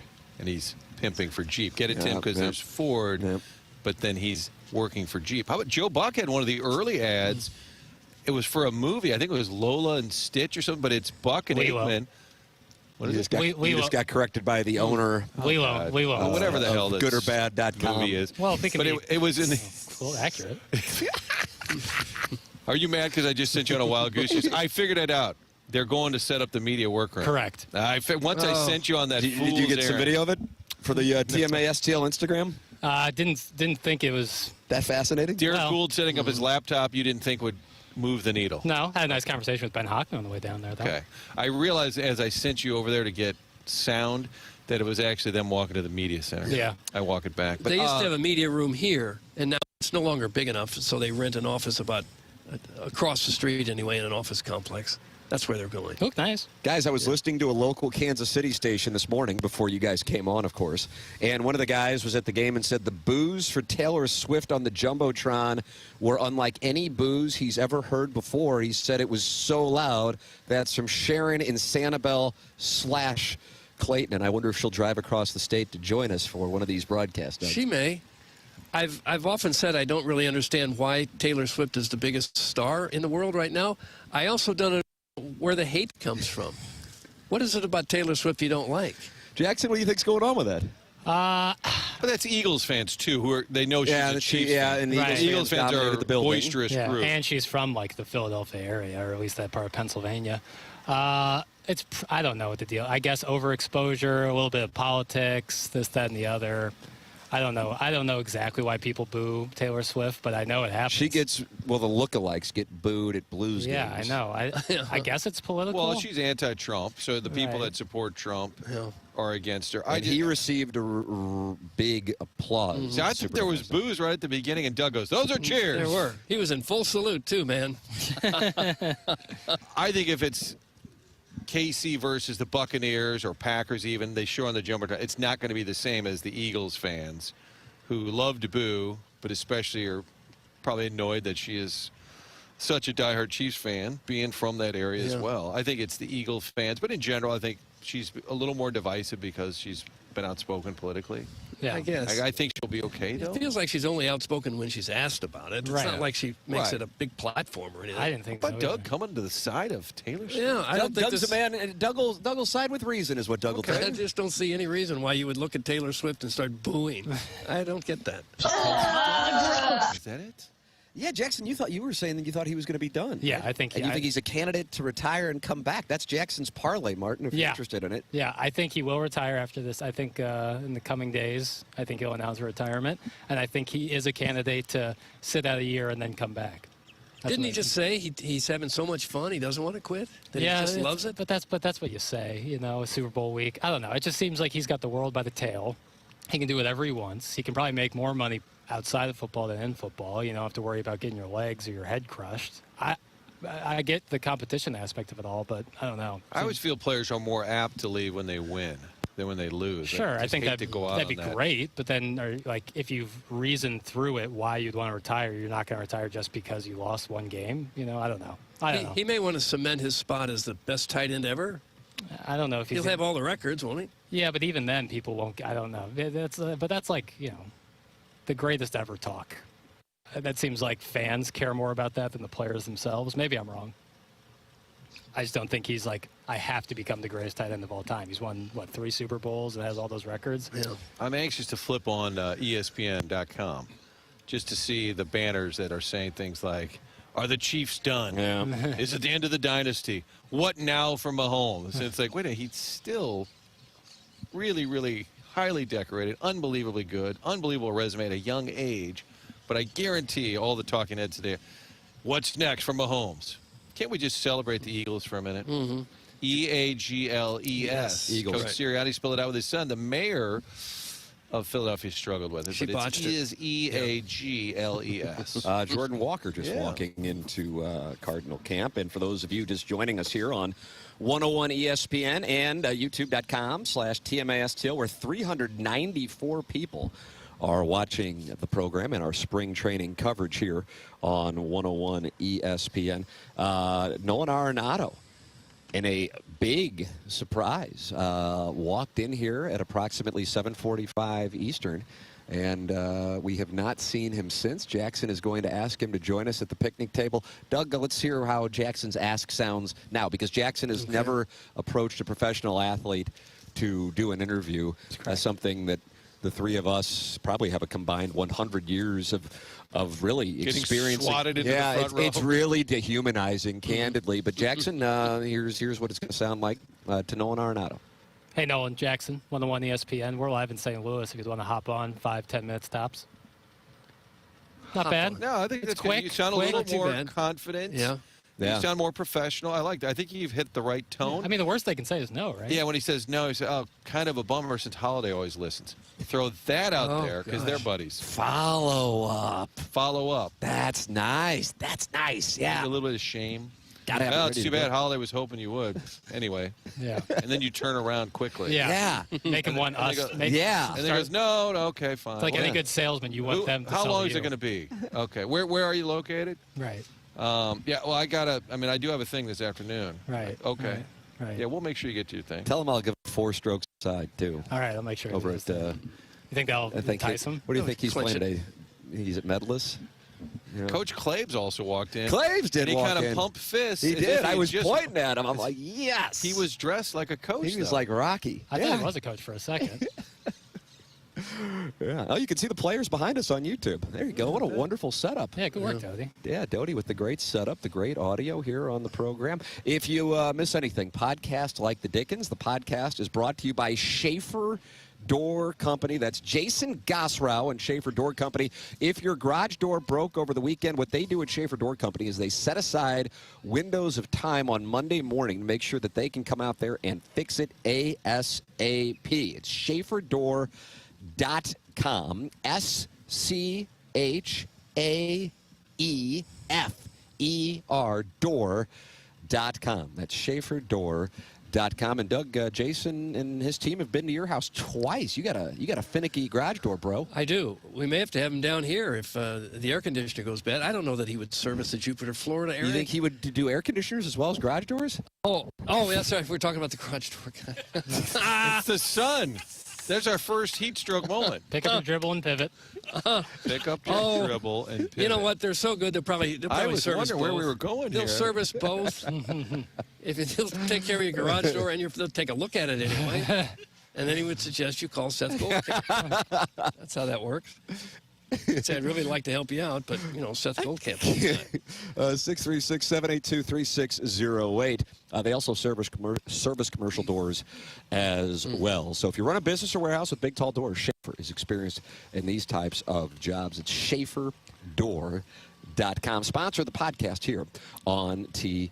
And I do think they'd take a look at your air conditioner. I think Jason They'd look would. at it and say, call someone else. It's not what we do. They're probably kind of like Harrison Ford. They're just probably handy people. You know? right. Yeah. Like we can't even get the Keurig machine to work. No. I thought it was me, and then I said to Jackson, "You get the coffee?" He goes, "No." I pushed the buttons. I said, "I pushed the buttons." It's just not working. Did you check to see if it was plugged in?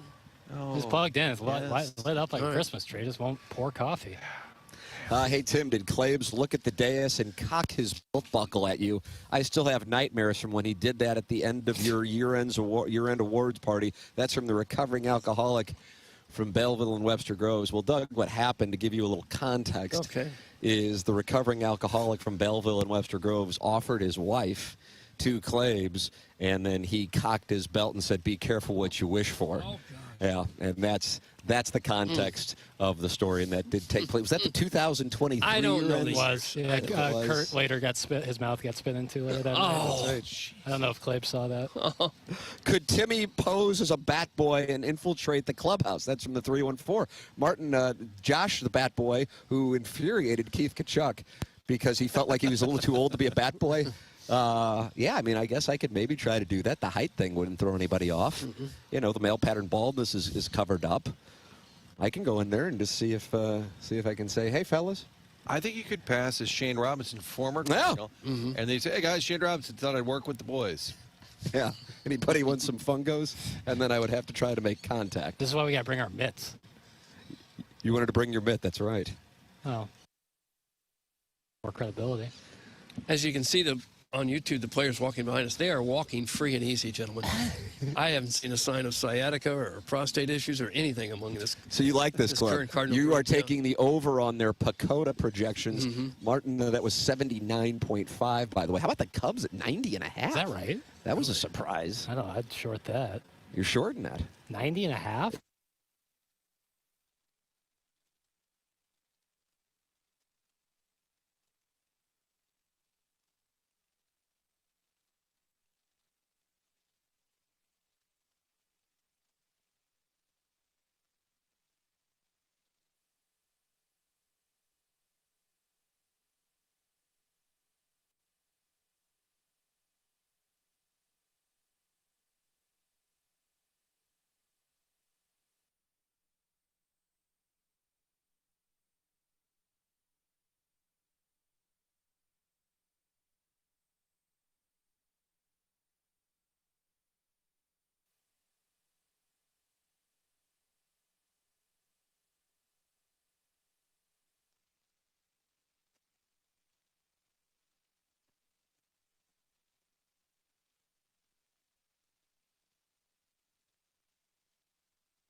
14%? I'll say 15%. Oh, wow, 15%. See, because Tim did 14. Yeah, he prices right at me. Yeah, that's how you play the game. I did notice a lot of MLB tweets as soon as the Super Bowl ended. All right, now it's our turn. Here comes baseball. And it's not how Jackson feels. He's thinking about Missouri and Oklahoma on Wednesday night at Mizzou Arena. That's right. Is that an 8 p.m. start? Sure hope not. 'Cause that's 9 here. How about a brass ring watch party from Mizzou? Oh, I'm into that. Do you think they'll have the game on? Oh, yeah, they had Hunger Games on next to the TV. I was watching the Super Bowl last night. Yeah, J-Law, exactly right. Ladies and gentlemen, it's the Fisher Window and Door Store, 8 o'clock hour here on TMA. Watch the program, youtube.com/TMASTL. 395 Friends of the Feather are doing just that.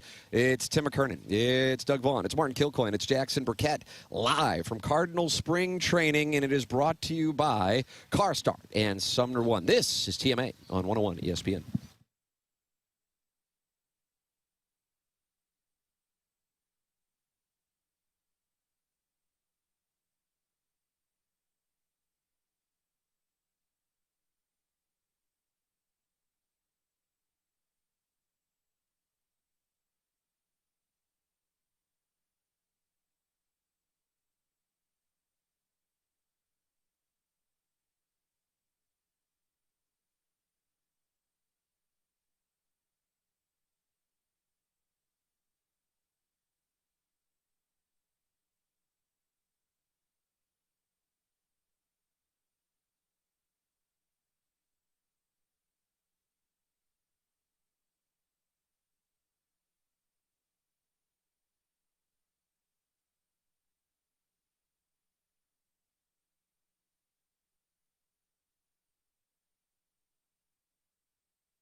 to see if Clayborn wants to join us?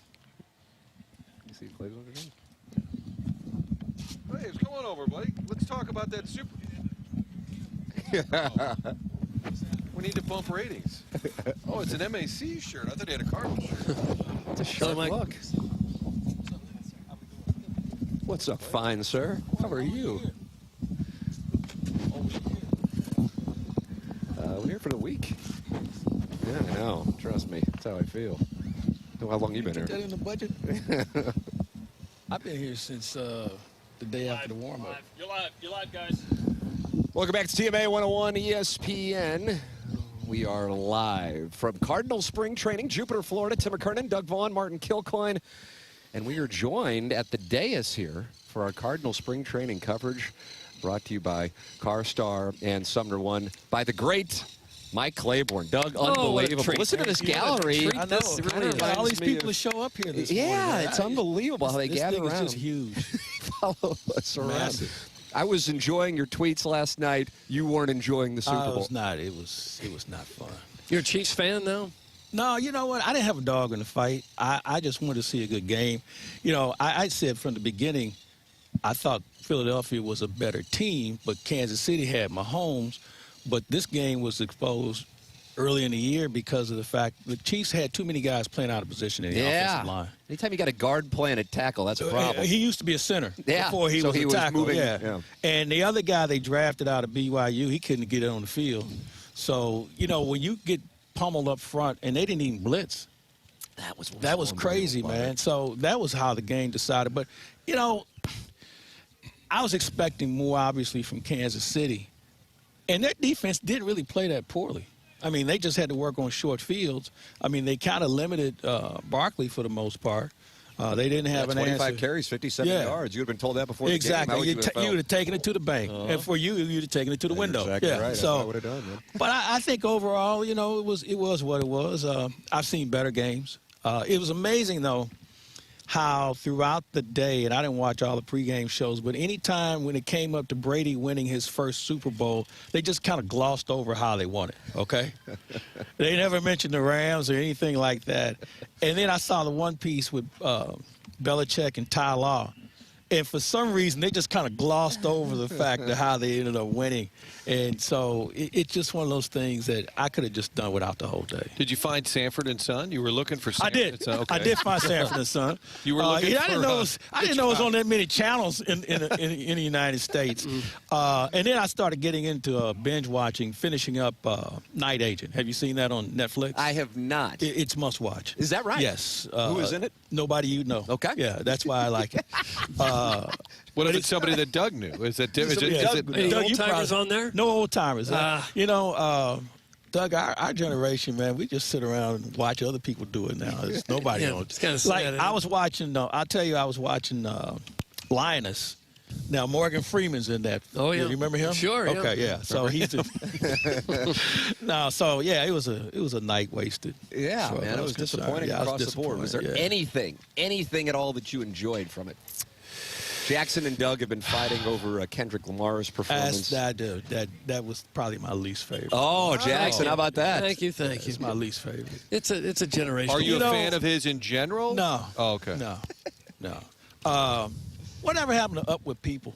That's what I missed too. Up with people. You see him wherever you go. Live from Del Boca Vista. It just, I don't know, man. And Fox tried. I mean, you know, they really tried. But you got a stinker of a game, man. Yeah, that's a tough spot. Much to do, but kudos to Philadelphia, man. They came out and showed up and did a great job, and I'm happy for. I've gotten to know Jalen Hurts a little bit, just a class guy. Yeah. So I was happy for him and just what he means to the game. And when you think about all the levels he's been at, and somebody was trying to knock him down, you go back to what happened at Alabama. Then he goes on to Oklahoma and almost wins a Heisman Trophy.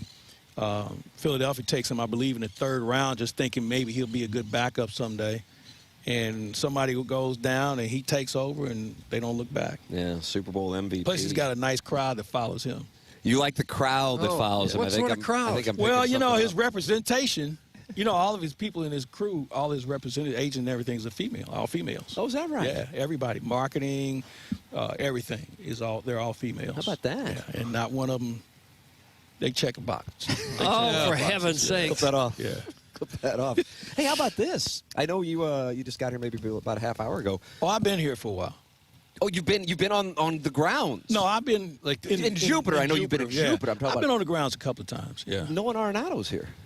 Well, he's supposed to be here, isn't he? Well, I mean, next week he's supposed to be. I know he's catchers, but he just wants to get a head start. Oh, is that right? Yeah, maybe he forgot. So you aren't as surprised, it sounds like, as I. You know, this thing just had a real awkward smell to it from the beginning, when John Mozeliak was adamant that they're going to move him in the winter meetings, and I'd never heard him that pro moving someone on like that. And I was just in the back of my mind saying, man, this you got to remember, he has the hammer. Mm-hmm. You know, he's a 5 and 10 guy, so he can decide when and where he wants to go. And lo and behold, the grenade's blowing up, and they may be stuck with him. And that's not a bad thing. That's what Doug not keeps a bad going thing. back to. Doug keeps going back because really what you're saying is you're mortgaging that situation to see if Nolan Gorman can play. And after all these years, we still don't know if he can play. We know he can hit baseballs a long way when he makes contact, but we don't know if he can play third base. We know he played it at one point. We don't know if he can hit. So we know Arenado can do. He didn't have a very good season last year in his eyes, but overall, he's a better bank than Nolan Gorman would be. Do you think we will find out when Bregman signs what's going to happen? Yes. That's the domino that has to happen. I think that's what's going to happen. You know, when you look at what Bregman's kind of holding up a lot of things right now, and it's amazing how they can't come together. Everybody knows, hey, I want 6 to 7. Houston wants to give them 4 to 5. So let's find some middle ground here, get it done, and get them in camp. I'm sure players, you know, creatures of habit. They don't want to be sitting at home or waiting in a hotel. They want to know where they're going to be because they want to make sure their family is squared away. They want to make sure they have a place to live. And as you could well know, down here in South Florida, trying to find a place to live at the last minute is virtually impossible. Not easy. Have you seen this, though, Claves, play out where the team and the player both kind of say, I'm good with it, I'm ready to move? Like both sides kind of want the same thing, and it's a superstar caliber player where it's played out this publicly, where they're trying to move a guy. I mean, I think Roland, maybe in his agent, telling Mo, I want out, and then it got done quickly, but it's not typical at this level. No, it's not. And here's the thing about it. Neither side has been aggressive. Nobody said anything that's going to come back to bite them or anything like that. They've been very forthright about the situation.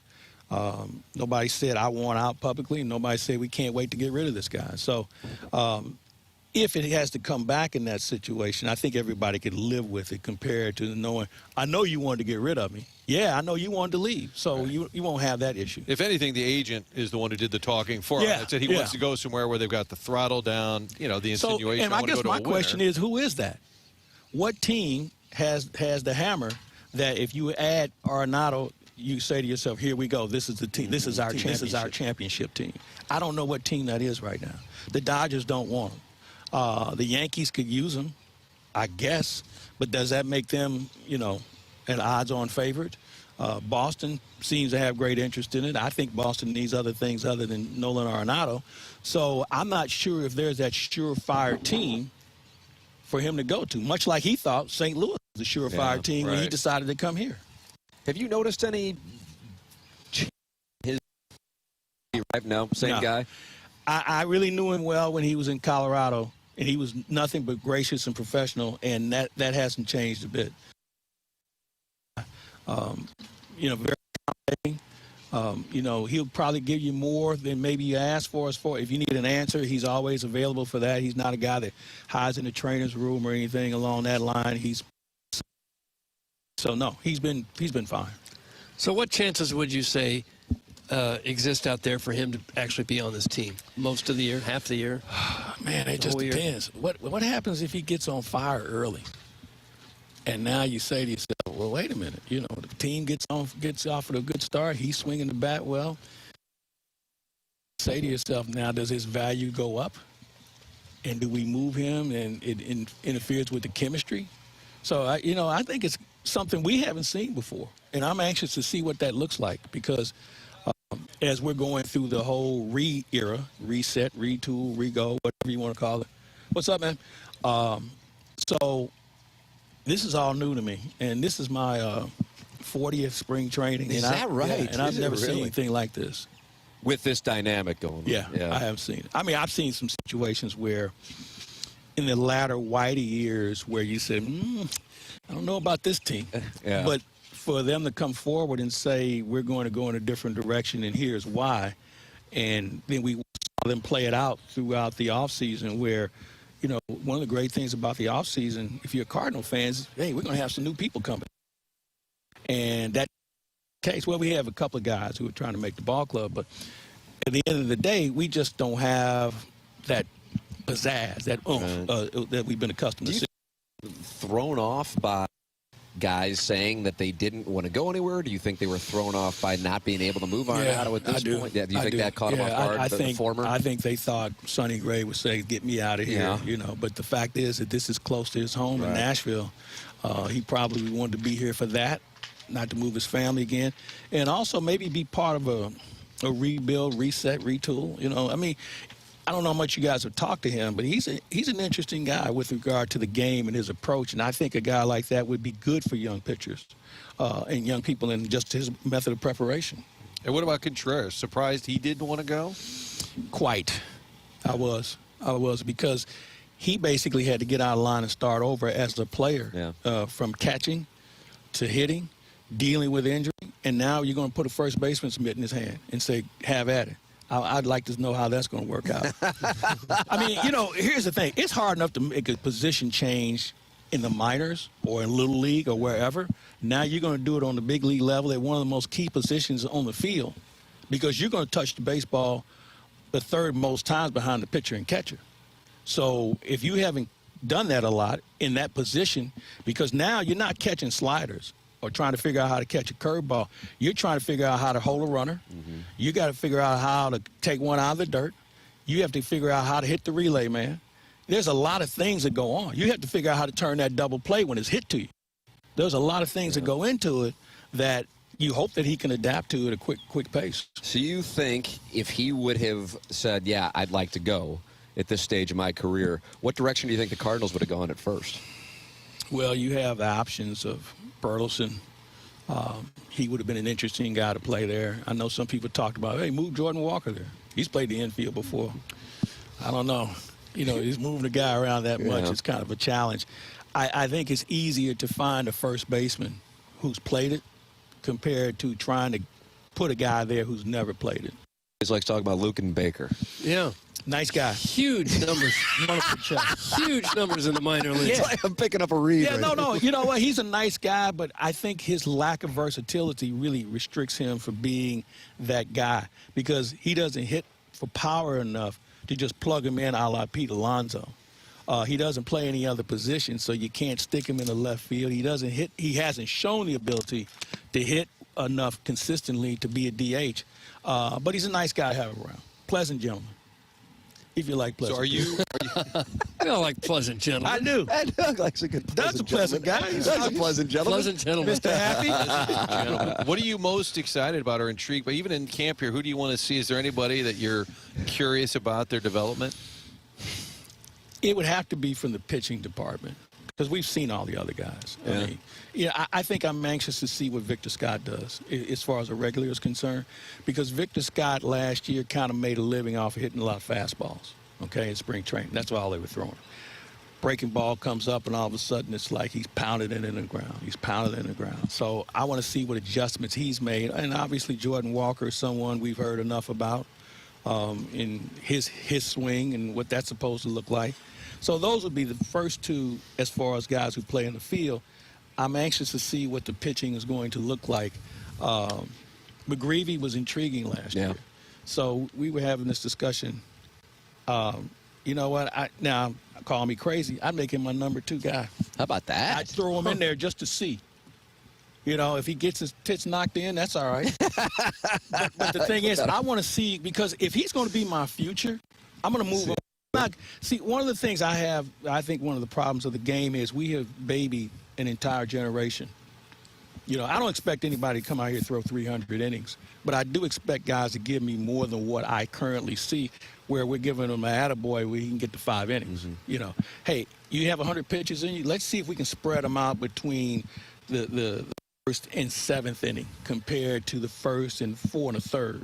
You know, I'm going to see what those guys look like. So I hope that philosophy changes where guys are challenged more to be better. Do you think, same page, but I want to make sure, I don't want to put words in your mouth, that the Cardinals went into this offseason thinking that they were going to be able to do more like what you're talking about because guys were going to say, yeah, get me out of here, and now they're sitting here with essentially the same thing that they had when they had the press conference. No, you're right. And I think that threw them for a little bit of a loop where they're like looking at each other, he's still here? You mean we couldn't make him leave? And you know what, it says a lot about, I think, the city and the organization, where guys feel like this is a comfortable place to be with their families. And you know, we always talk about, well, St. Louis has got a soft media. I wouldn't say it's soft. I think it's respectful, you know, compared to the in-your-face gotcha journalism that we see in other markets. People here are thoughtful in posing questions when it is a question. I find, and you guys have been in this business a long time, I find we hear guys make more statements than ask questions. Hey, you guys were pretty good last night. You know, I mean, so I think guys have a comfort level. You know, when you look in the clubhouse, it's a pretty good group of professionals. Are they mostly pleasant gentlemen? Pleasant gentlemen would be one way to look at it. Yeah, we don't have well, you know, we had a rusty nail with Lance Lynn. Lance, and, you know, God love him. There's always a place for Lance Lynn on my roster. I think we do need more of some sandpaper, to borrow a hockey term. Doug, you like that? You know what I said about Reddick Fox? Fox has got some sandpaper. Well, but could use a lot more sandpaper. Don't even get me started. I knew you'd. Well, let's get you started. I was going to ask you anyway. I don't recognize that makeup that they've got, you know? So I'm watching the game the other night, and I watch Jake Neighbors get in a fight. Yeah. Bad idea. Yeah, you tweeted right away. Bad idea. Because he can't fight. He tried. But didn't he have to do it? Well, you know, he had to. But, I mean, you know, at some point you got to say, hey, look, I'm going with this guy now. Anybody have any tips on how to fight this guy? So you know, you know why? We don't have anybody. Because if Braden Shin fights and he's out of the game, then guess who's next? Who? Okay. I guess that answers the question, doesn't it? And, again, I'm not looking for somebody to be a goon where he just sits and plays 4 to 8 minutes a night. I'm talking about a guy who will give it back to somebody. Parayko's got the size, but he's just a pleasant he's gentleman. Parayko. Yeah, he's a pleasant gentleman. He should be in the Cardinal clubhouse there. Yeah, but that's my point, where they need a little bit more accountability internally, because they don't have any. I think that's the challenge. It's a quiet room. It's very quiet. They're all probably nice gentlemen. I don't know them all, but I just think that I'm disappointed that this team doesn't play tough enough. Yeah. And Jake Neighbors, God bless him, he went out and took a beating. And you know what was interesting about that? There was not one other Blue that decided, you know, I'm going to go grab somebody too. Now, granted, we're talking about Stanley Cup champions who can play it any way you want to play it. But I was a little surprised that somebody didn't go out and just run somebody. Yeah.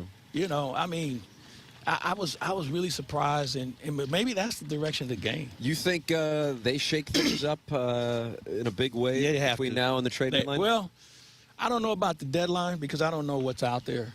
You know, because this is a league that's trying to figure out how the salary cap works. Yeah. Okay, the NBA's figured it out. They may be the most creative when it comes to moving people. When you look at NHL, they're always cap bound. They don't have the flexibility. And it's not to say they didn't think it out, but I just think that because it's something that they're not totally accustomed to in some regard, and the language in some of these contracts can be a little tricky too. I can tell you this. There's two guys that probably, if you bring up the term no trade clause to them, their blood pressure might rise a little bit. Because when you think about what Mo's dealing with, and you think about what the Army's dealt with, those are the two clauses you don't ever want to hear those guys offer to another player. By the way, do you get a royalty check every time we play 2-pound carrot cake? Do you get? I should. You should get some kind I should. I'm going to have my after people read look into that. Man. Where was the carrot cake? It was Porter Steakhouse over in Collinsville, Illinois. Oh, yeah. And I don't know whether they still serve it or not. And here's the most unique thing about that whole thing. I don't even eat carrot cake. I mean, I would try it, but it's not. But I don't. It's not like, oh, what a hearty meal! Time for some carrot cake. I would eat it, but it's not something that I'm like knocking people over. 2-pound carrot cake. 2-pound carrot. I mean, you really. That one turn is how I will be remembered. No, they won't remember anything else I've ever done. For a number of reasons. Yeah, for that one too. Yeah, okay. All right, let's get the Claves glossary out here. Hey, when I was a kid, okay. Here we go. No, I was not a little kid, but I called Claves. I've told him this story. You gonna tell this story again? Here we go. I should get a paid a royalty on the amount of times he's telling this story. Sports open line. I waited on hold. I'm like, Mr. Clayborn, and I was complaining that like Mike Ramsey wasn't hitting or whatever, and Claves just dusted me off. He said, "You don't think Whitey's got better things to worry about than his next caller?" Like, I just got broke their heart. Now you know who the best was at that was Bob Ramsey. If you call him, just eviscerate people. No, he would get you to agree. Oh, yeah. Well, would you think the sky is blue? Yeah. Would you think this is that? Yeah, of course. Well, what about this, right? And so basically, Jim, you're telling me you're kind of an idiot, right? Hey, thanks for calling. Hang up on it. He is the best to this day. I'm like, Rammer, how are you? He's like, fine. I said, good day, and he's like, is it? And oh no, we're going to argue about whether it's a good day. Who else is like that? Somebody else is like. Gosh, well, Tony was like that. Oh, yeah. Hey, how's your day? Prongard put you to the test when you came up with a question to him when he was in the room. So, you know, I was the first person Pronger met. Oh, is that right? When he got traded. They brought him. We were doing a show out at Maryville. The Rams were having training camp. So they brought him out. And when he was walking up, I said, uh-oh. Because, you know, he was very frail, very skinny. Yeah. But I always felt, and I asked Keenan this, I said, you think this guy could be a Larry Robinson-type player? And Keenan just kind of looked at me, and he looked around, and he just nodded. Wow. Yeah, Mike Keenan saw something in Chris Pronger, and obviously it came to light. In my opinion, the best three-zone player ever to put a Blues uniform on. How about that? Period. You put him in any three of the zones, and he's the best player. How about that? I mean, Hully scored goals. Al McKinnis had the great slap shot. You know, Curtis Joseph, Grant Fuhr, all those guys, Mike Liu, outstanding. But Chris Pronger, the best player in uniform in all three zones. Wow. For a number of reasons, really. How about this, Claves? The text inbox, they come in fast and furious. Can you get Claves on weekly? He's the GOAT of St. Louis sports. Wow. Well, you know what? I got a lot of things on my plate right now. You do. Claves Online. Claves Online, more to come. You teased some big news coming, too. Yeah. And I'm also doing it's off the beaten path. I'm doing something on WFUN, Odyssey station. It's a public service show. No sports. Look at you. So my first show, if I can plug it here real quick, is Sunday morning, and it's going to be the mayoral candidates in St. Louis. Oh, nice. And here's the difference, though. I'm asking each one of them the same 7 questions. So they can't play off of each other. So nobody can hear what the other one said. Look at that. So I'm going to do that for a while, just have some fun with it. That's a better way to have a debate. It always drove me crazy. Thank you. Presidential debates. And unless you're Don Rickles with a fast one-liner, you're not ready to be president? There's a guy, Mrs. Don Rickles. Oh, I'm telling you. Things will pop up in my Instagram and TikTok feeds, and I am locked in every time. And it's not like I haven't seen it before. Right. I met him one time. Oh, did you? He was a very kind person. Yeah. Very nice. And I'll never forget, he was kind of in costume. And the person I was with, he says, a good friend of mine, Mike Clayborn, he just said, hey, no NBA tonight? What can you say, man? And then he gives you the, I love you, kid. I'm just having fun with you. Outstanding. Claves, thanks for dropping by. Man, hey, good luck with you guys. Have fun. Thank you so much. Thanks for having me on. Absolutely. I'm sure I'll get a phone call about this from somebody. Could you sign off with a new 2-pound carrot cake just for the archives? You mean a 2-pound carrot cake? Oh, dog, it's just the best. Got it. Man, he's got it. There you go. Yeah, what else? Thank All you right, so boys. much. How long are you here? Week. I know, it's not enough. Here comes the manager. Is he talking is he gonna drop by? Is this Oh, my gosh. Is this an intervention? Wow. We're busy right now. Can you come on? Look at this. The Cardinal manager. Ollie Marmol. How do you do? Look at this. Claves is holding court. Yeah, I mean, he comes over because Claves is here. You got a second, Ollie? Come on. Look. Oh, wow. Oh, that's a drive-by. That's a hit and run. Okay. Well, but don't talk to me. Talk to them. How about if I don't talk? Yeah. That's a pretty good offer. Wow. Okay. Well, on the way back, we'll wait for you. Yeah, we'll wait. We'll still be here. Do your job. Yeah.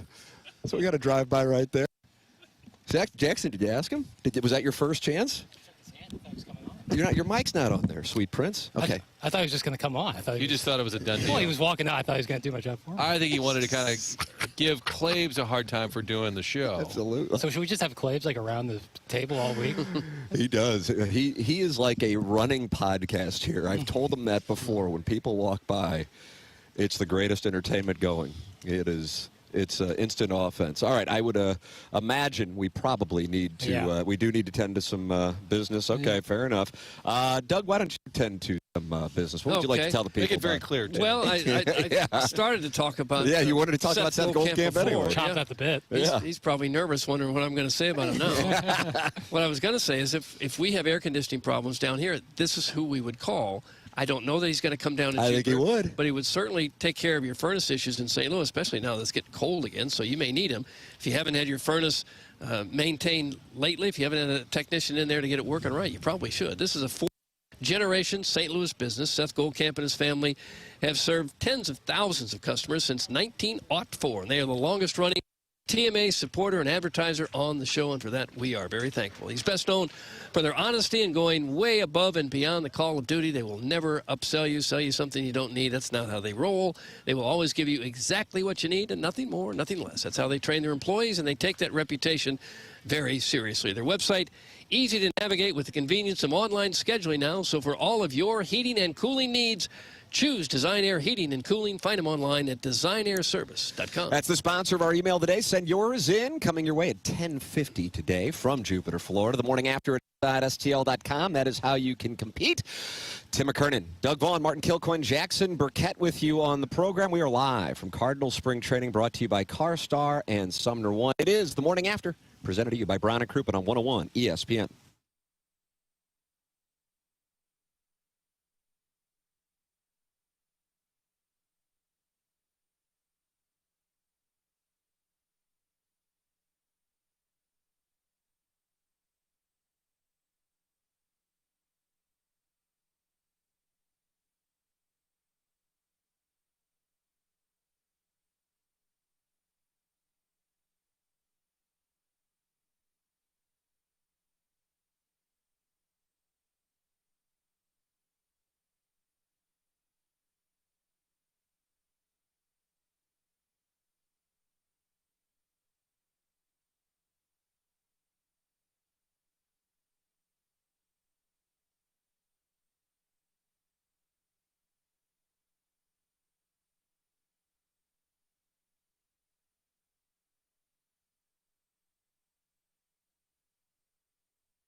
hear from you.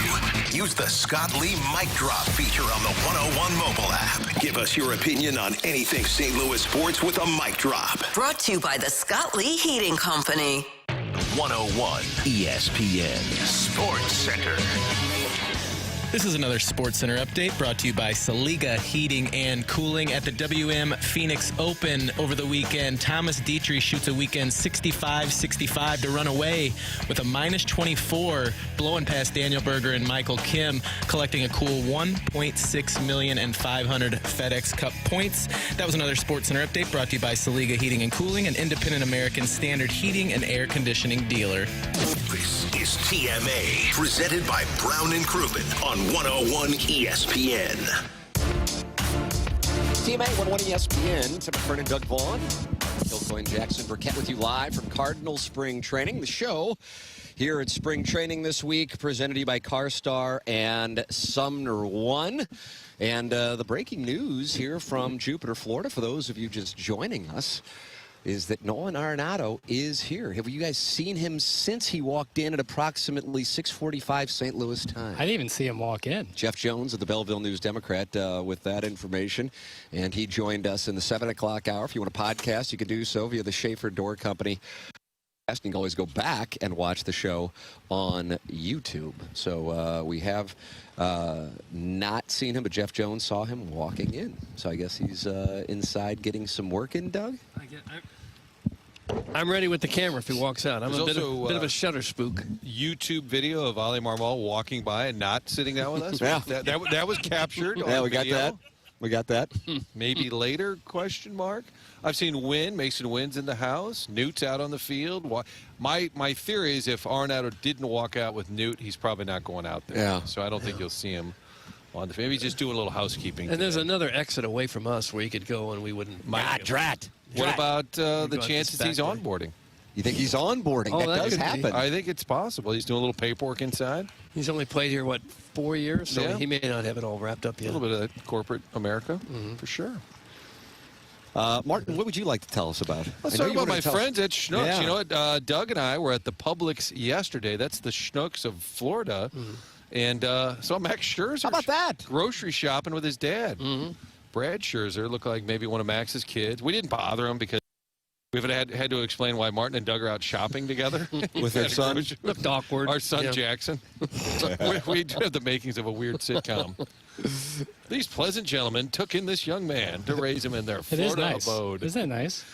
Nonetheless, if you're grocery shopping in St. Louis, you're stopping by Schnucks and you're trying to save money. It's tough these days at the grocery store, but Schnucks is making sure you'll find some items that have had the prices knocked down. How about over 2,300 items that have been reduced in pricing, whether it's Jack's Pizzas or fried potatoes or Jackie's got that Stoke cold brew right now at the Humble Bowl. That's on sale right now. By lowered prices and over 2,300 items, Schnucks is bound to have lowered the prices on some of your favorite items. Also, check out the digital shelf tags around the store to find tons more items, all with lower prices. They're doing something about it. I know folks will be stocking up this week with the chance for the Storms coming through on Tuesday, Wednesday. Everyday savings that you can count on, all of it at your local Schnucks. New lower prices every day on over 2,300 items. You're welcome to get involved on this program by texting in, and that number is 314-399-9646.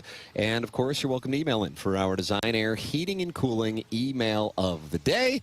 And watch the program and participate in the chat, youtube.com/TMASTL. 357 friends are gathered in the YouTube chat. Tim McKernan, Doug Vaughn, Martin Kilcoyne, Jackson Burkett with you. This is TMA on 101 ESPN and the TMA STL YouTube channel.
WXOS, WXOS HD1 East St. Louis, and KPNT HD2 Collinsville. 101 ESPN is driven by Brown and Crouppen Law Firm.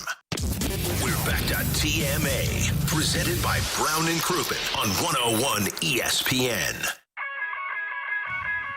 It's TMA, and it is 101 ESPN. The show is presented to you by Brown and Crouppen, and this week we are live from Cardinals spring training at Roger Dean. Martin Kilcoyne, Jackson Burkett with you in Jupiter, Florida. And it is presented to you this week by CarStar and Sumner One. And the news out of spring training today, that is the surprise. Nolan Arenado is here at the ballpark. We have not seen him go out on the field. Many of the Cardinals out there working out right now. But we have not seen Nolan Arenado on the field. But he is at the complex and was here at 7:45 Eastern time. I wonder if when we're done here, we should wander out there and see if he is working out. I think we should probably do that. Wander on out there? I guess we can do that, huh? Do a little journalism, Doug? Yeah. What did you have on last night? Did you do your show from here last night on Channel 4? I haven't worked there for more than 3.5 years. 3.5 long years. Are you sure? Tim, did you watch KMOV Online last night? We're employed there. I watch it just in case they're going to show some of my stuff. Doug liked to get into the vault. Where are they now? Where are they now? Yeah, they were telling me here the credential they had for me is a picture of me with hair, and I go, that has to be. Started shaving my head / losing my hair in 2006. Always goes back to that Propecia, Doug. If you're on it, don't stop taking it. Okay. Jackson, I'm talking to you. Better believe it. It's flowing through my bloodstream as we speak. Have you seen Jackson wearing his little laser hat that he wears? I was going to ask about the laser hat. Didn't make the trip. It did not? Well, you're going to start losing your hair. No. The finasteride is the Propecia is what's really the laser hat helps. Because we went to tuck him in last night, our little boy. Oh, you tucked him. I didn't see the laser. It was nice. You guys have a unique setup at your place where it's a wonderful spot, but there's a room that seems to be seated for a television and a family gathering spot, except there's just two random in the middle of the room. Yeah, it's you just sit there and you set and you have a massage, and that's kind of the appeal of the room. There's a dartboard. There's a dartboard in there as well. And there's a desk, but there is no television set, so it makes me think you just stare at the wall as you get a robotic rub down. Is the best way I can describe it. You stare at your phone like everyone else is doing. Yeah, yes, I'm a gentleman. I prefer a man to rub me down. Oh, right there. He wouldn't wear shorts here, right, Martin? Because of it's a bit like the back breezeway of a. Let's think of like a ranch-style home, and you got a back breezeway where you could have a little office maybe, but it's just those two massage chairs sitting side by side. Yeah. There's a hot tub out back. We could have a great reality TV show. I'm getting in the hot tub again tonight. Whether you get in there or not. Yeah, I don't see why you guys are so sheepish. Like, did you bring your trunks? I have shorts for like working out, which hasn't happened yet. Kind of thinking about a big lunch instead of working. You going brass ring for lunch? Oh, I don't know. My lensman's showing up later today. The great Jake Day is coming down from Fox 2. We'll start having our TV coverage, but today I'm kind of in that in-between. Oh, then you ought to go ball striking. Or go to the brass ring. Go brass ring and then go.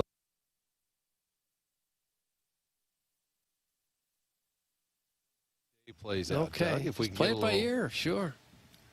Maybe the skipper will hold court. Then we've got a little material to talk about. Okay. It's good to have boots on the ground when you're at Cardinals camp. And I got to say, it's about the worst sports week. I mean, go Mizzou, go SLU, go Illinois.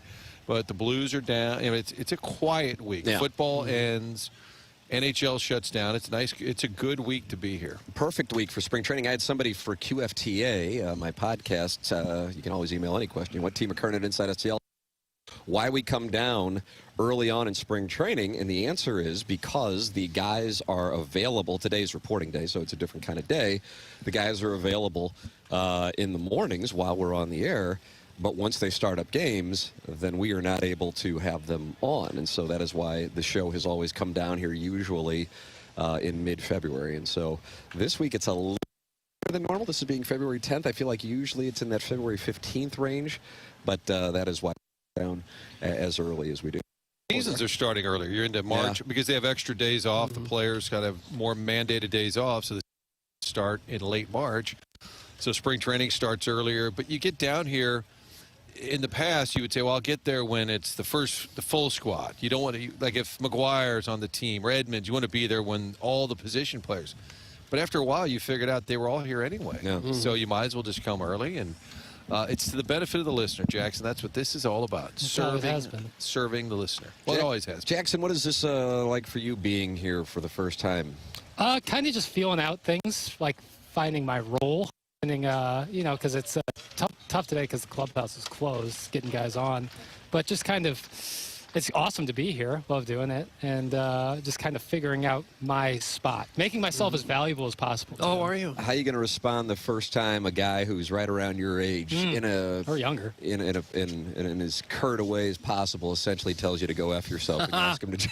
I mean, you can't take it personally, right? That's the key with this, is you can't take it personally. It's just, the worst they can say is no. By the way, Mike Caruso. Generous executive with the St. Louis Blues, and you think he's retired? I think he's retired. He just didn't announce it.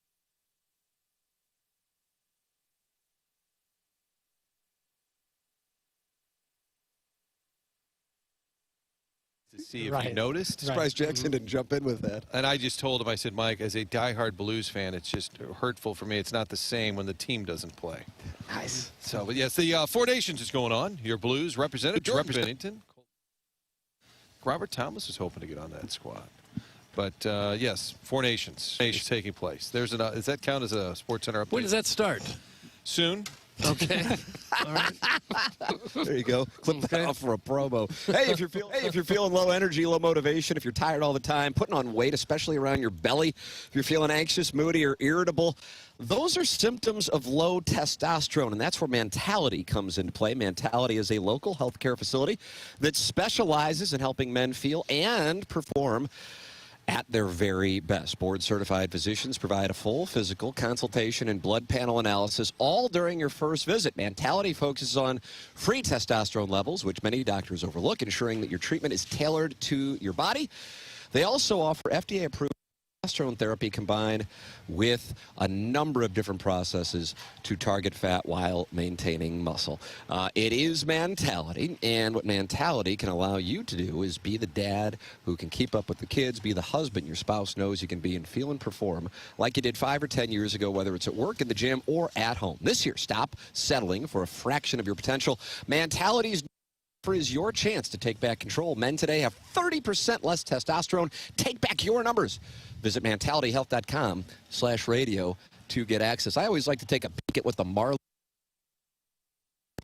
set up behind us. We used to see them, and they would oftentimes just barbecue right around 11 o'clock and kind of shut her down. Kick some beach balls around. But do you see that right right there, Tim? Is that not a barbecue pit that's being set up? I feel like they are getting ready for a barbecue. We can see it. Good for the Marlins. They just want to have some fun. I saw a couple of the players, and they were wearing jerseys of themselves. Oh, all right, the Marlins? Yeah, it's a loose atmosphere down there. They were here early, getting after. Because they won it. Blasting some music. The giant tents reminds me that they might just have an Oktoberfest later today, which would be great. They're always locked in. Clayton McCullough is going to get those boys up and running. That'd be the Marlins manager. I thought I'd just you could have given me 100 guesses on that. Clayton McCullough is the Marlins manager. And the Four Nations, of course, starts Wednesday.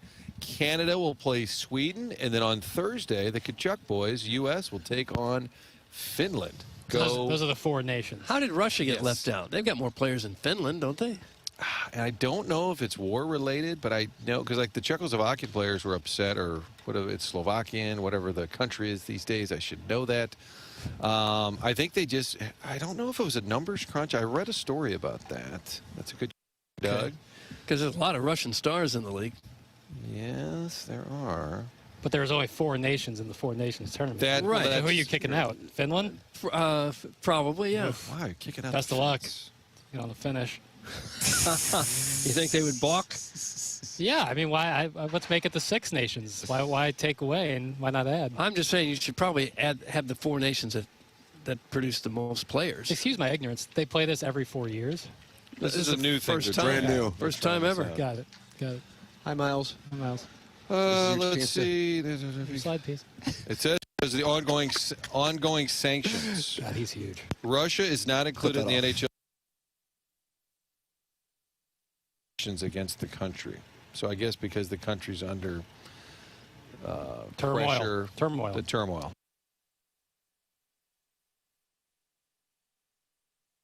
which would have precluded the Miracle on Ice from taking place. And, of course, Doug, as you know, Jackson would rather attend the 2024 NBA All-Star Game than be present for Lake Placid in 1980. Absolutely heartbreaking. Heartbreaking to hear that sort of anti-Americanism. What are you talking about? I'm watching American sport in America. You know, I feel. But this was America's team. These young boys, they just gave it everything they had. And I have nothing but respect for them. But if you're asking me which hi, Dylan. If you're asking me which I would rather see, I gave my answer. I feel strongly about it. And there's no turning back either, is there? No, listen, different strokes, different folks. Some people like things, some people don't like other things. Were you thinking about approaching Miles Michaelis there? No, it's tough when they're going out to workouts. I don't know. I'm trying to get them on the way back. Feels like on the way back is the better play. Yeah, they got to get some work in. Maybe we could get the guy fixing the air conditioning unit behind us. Is that Seth? No, it's doesn't look like one of his people. I like his hat, though. Oh, you're so massive. Somebody, I do like live updates. Just tweeted at me, Martin, my brother and I have a sports podcast in Nebraska, wondering if you'll join us. I think you should do that. Okay. Kind of how Joe got started with Mitch in Seattle, right? It's right. Take some time off for the show to tend to that. Okay, guys, I got a call to Nebraska. I may, instead of onboarding, I may have my Nebraska call. 360. Boy, my yeah, the president baseball. There he is. The field. What are those emotions, John? For the last time, overseeing a Cardinals camp. Yeah, there he goes. 366 friends are gathered in the YouTube chat, youtube.com/TMASTL. I really, really like when Tim throws his hands above his head like that. That's from I'm a bad boy and I'm testing things. Why would he like that? I don't know. Wait, I didn't even know what you did. Was that like a little gnarly thing? Maybe this? Oh. Like the referee says the kick is good. Just getting loose. Okay. Yeah, going low today. So. Yeah, I mean, before I go low. Are we playing the par 3 course? I'm down. Doug, you in? Yeah. All right. Martin, you in? He got me as lensman. I got to beat the lensman. If you're in the Jupiter and you want to play golf with us, we need a fourth. Maybe Claves will join us. How about the 2-pound carrot cake reveal? Yeah, that was a heartbreaking moment. Doesn't really eat the 2-pound. That's on up on Instagram. You can watch that. Is it? Yeah, threw that up on Instagram. The audio of that? The video and audio. Oh, wow. Yeah, little video, little shoot. Look at you. Trying to provide value. That's every day to this Just week. your Trying to presence, provide buddy. value. Thank you. Just trying to provide value. Because Doty's obviously done his part by setting us all up here. And gloriously. God bless him for doing so. And he's leaving Wednesday, so you'll have to take it Thursday and Friday. Oh my. Is that right? Oh, my. Uh-oh. I saw it was a kind of a... You picked up a read? Yeah, it was kind of a shift in it because that would... It's going to be To tough. be determined, pal. Okay. Take a good look at all the levers and the wiring, and you can do it. You wanna can help? set that all. It looks like I'm a busy. setup for Tom Cruise Mission Impossible, like it's to stop the bomb, but there's 4,000 wires he's staring at. Yeah, we'd be in tough shape. He did a good job. Good morning. Martin I has did. sexy legs. That's from Bob Wagon. Bob Wagon Bob observing Wagon your has chimed in. legs. That's the benefit of being behind the desk. Is that They can't you see two your- weirdos are not looking at your legs. Tony La Russa would always talk about how I had tiny little legs. Did he say Yeah, that? he goes, no, I mean, I have tiny little legs, too. Did you guys bond over that? Yeah, we did. The pincers on your hands. Did not. No, my little T-Rex-like arms. Yeah. He did not mention those. How did it come up? Your legs, just in a random. I have scrum? no idea. It was so, I mean, it's so random. Yeah, I mean, just like right over there where the picnic table used to be. Man, tiny little bird legs, huh? He would just stop, fungo pad over his shoulder, holding court, and it could be the most random. Hey, Tony, you watch the Daytona 500? Yeah, man. So who's the Lugano looking good? Like he always had a little bit of knowledge about everything. Just pick up the most random stuff. Yeah, it's snowing back in Sales. Yeah, how much? Like why are we wasting this man's time? Ladies and gentlemen, you can email in for the Design, Air, Heating, and Cooling. We'll be doing it from Jupiter, Florida, as we are broadcasting live through ESPN. With you, and you can watch the show and see the beautiful weather, and you can even see the Marlins tent city directly behind us as I'm watching the YouTube channel as we speak. The Marlins get that barbecue ready very early because it does look like they're firing it up. Didn't look like they're going to have a party over there? I wouldn't mind some pulled pork. Yeah, You think that's what they're doing now? Stop over there and grab some. YouTube.com/TMASTL. You know, I've already hit, because we're here for a limited amount of time, and my wife and I are here, and my in-laws kind enough to be watching our two sons. So we got a handful of restaurants that we can hit in the the 6 nights that we're here. And Doug, Jackson took you to one of his favorite restaurants yesterday, and what a treat it was. Martin, what a treat this was. Jackson, tell the audience where you took Doug. Pollo Tropical. It's like a chain. Yeah, it's like an island Chipotle. It's like the chain that was on that show Breaking Bad. That Los chicken Pollos restaurant. Hermanos. Yeah. Island Gustav? Chipotle. It was so when I was at Florida Gulf Coast. He gets a chance to come down to Jupiter, and he goes to it. It was a popular spot when I was down living in Fort Myers. I really loved it, and I haven't been back in time, and I wanted to go. Doug was cool with it. And I didn't know where we were going. I took your word for it. I thought it was good. Doug, how was? I had 2 grilled chicken. I said, my fork in half. Doug told me at the Publix, he said, I didn't have the heart to tell Jackson, but it was terrible. No. He's wrong. He's wrong. Wasn't Wow. good. He's wrong. Wrong. He was applying too much pressure, and he was cutting against the grain. You got to cut with the grain. Martin. On chicken. It's like chipping. And a little dry. I thought a great experience. You're eating with plastic forks. There weren't forks. too many people in there speaking English, but that's okay. Okay.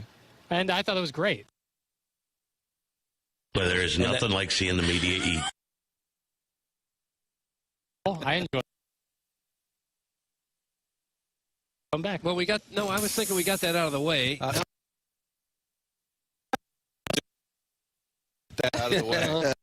I'll listen to you guys. You guys have been down. Taco Tuesday, Rocco's Tacos tomorrow. You're welcome to join me and my wife and Doug. They make the guacamole tableside. Oh, let's go, Doug. I want to go. To do. Tacos. There's a couple of Right really on nice PGA. lunch places just right around the corner from here. Should we go there today? Yeah. All right. Listen, I'm in your hands, Doug.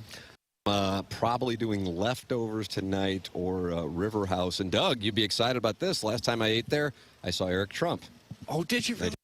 I did. Huh, He was I guess cheered and booed as he was walking in and out with his wife. Swift. Yeah.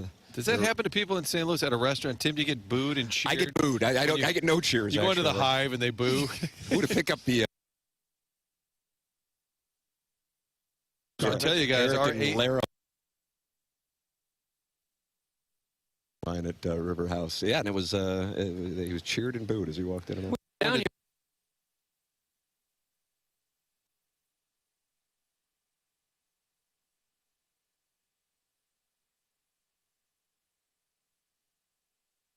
He said to Doug was, Doug, you staying in the Mar-a-Lago?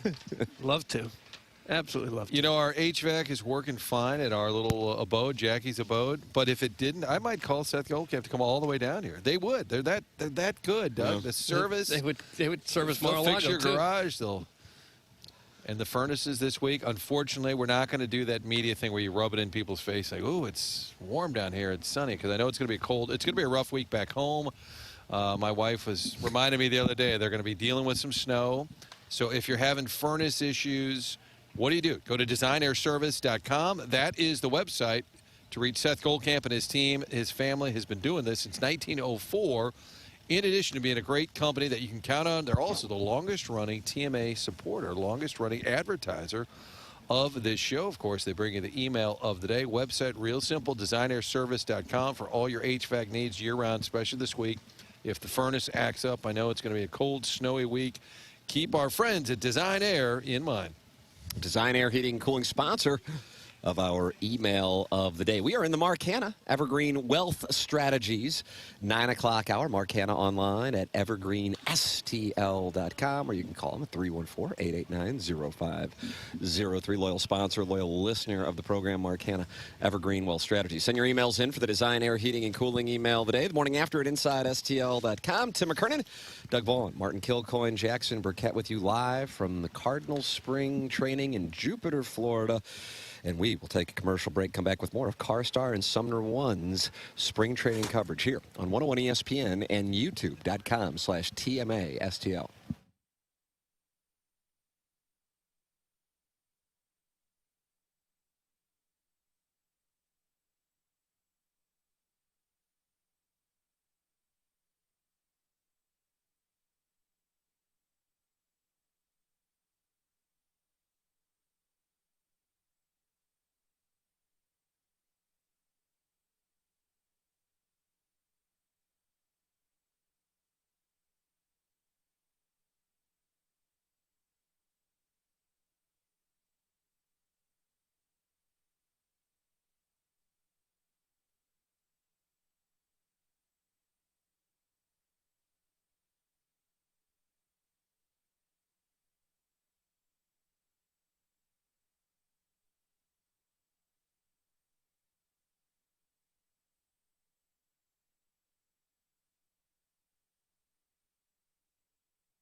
This is the morning after from Cardinals spring training on 101 ESPN. Brought to you by CarStar and Sumner One.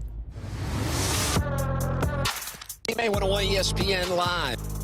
Spring training in Jupiter, Florida. Tim McKernan, Doug Vaughn, Martin Kilcoyne, and Jackson Burkett with you.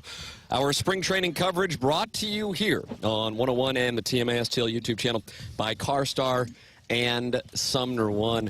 And the Cardinals are out on the field in workout mode as we speak. Ali Marmol dropped by the picnic table, but it was just to say hello. And Jackson, you said you thought he was going to do your job for you. Well, he was approaching the dais.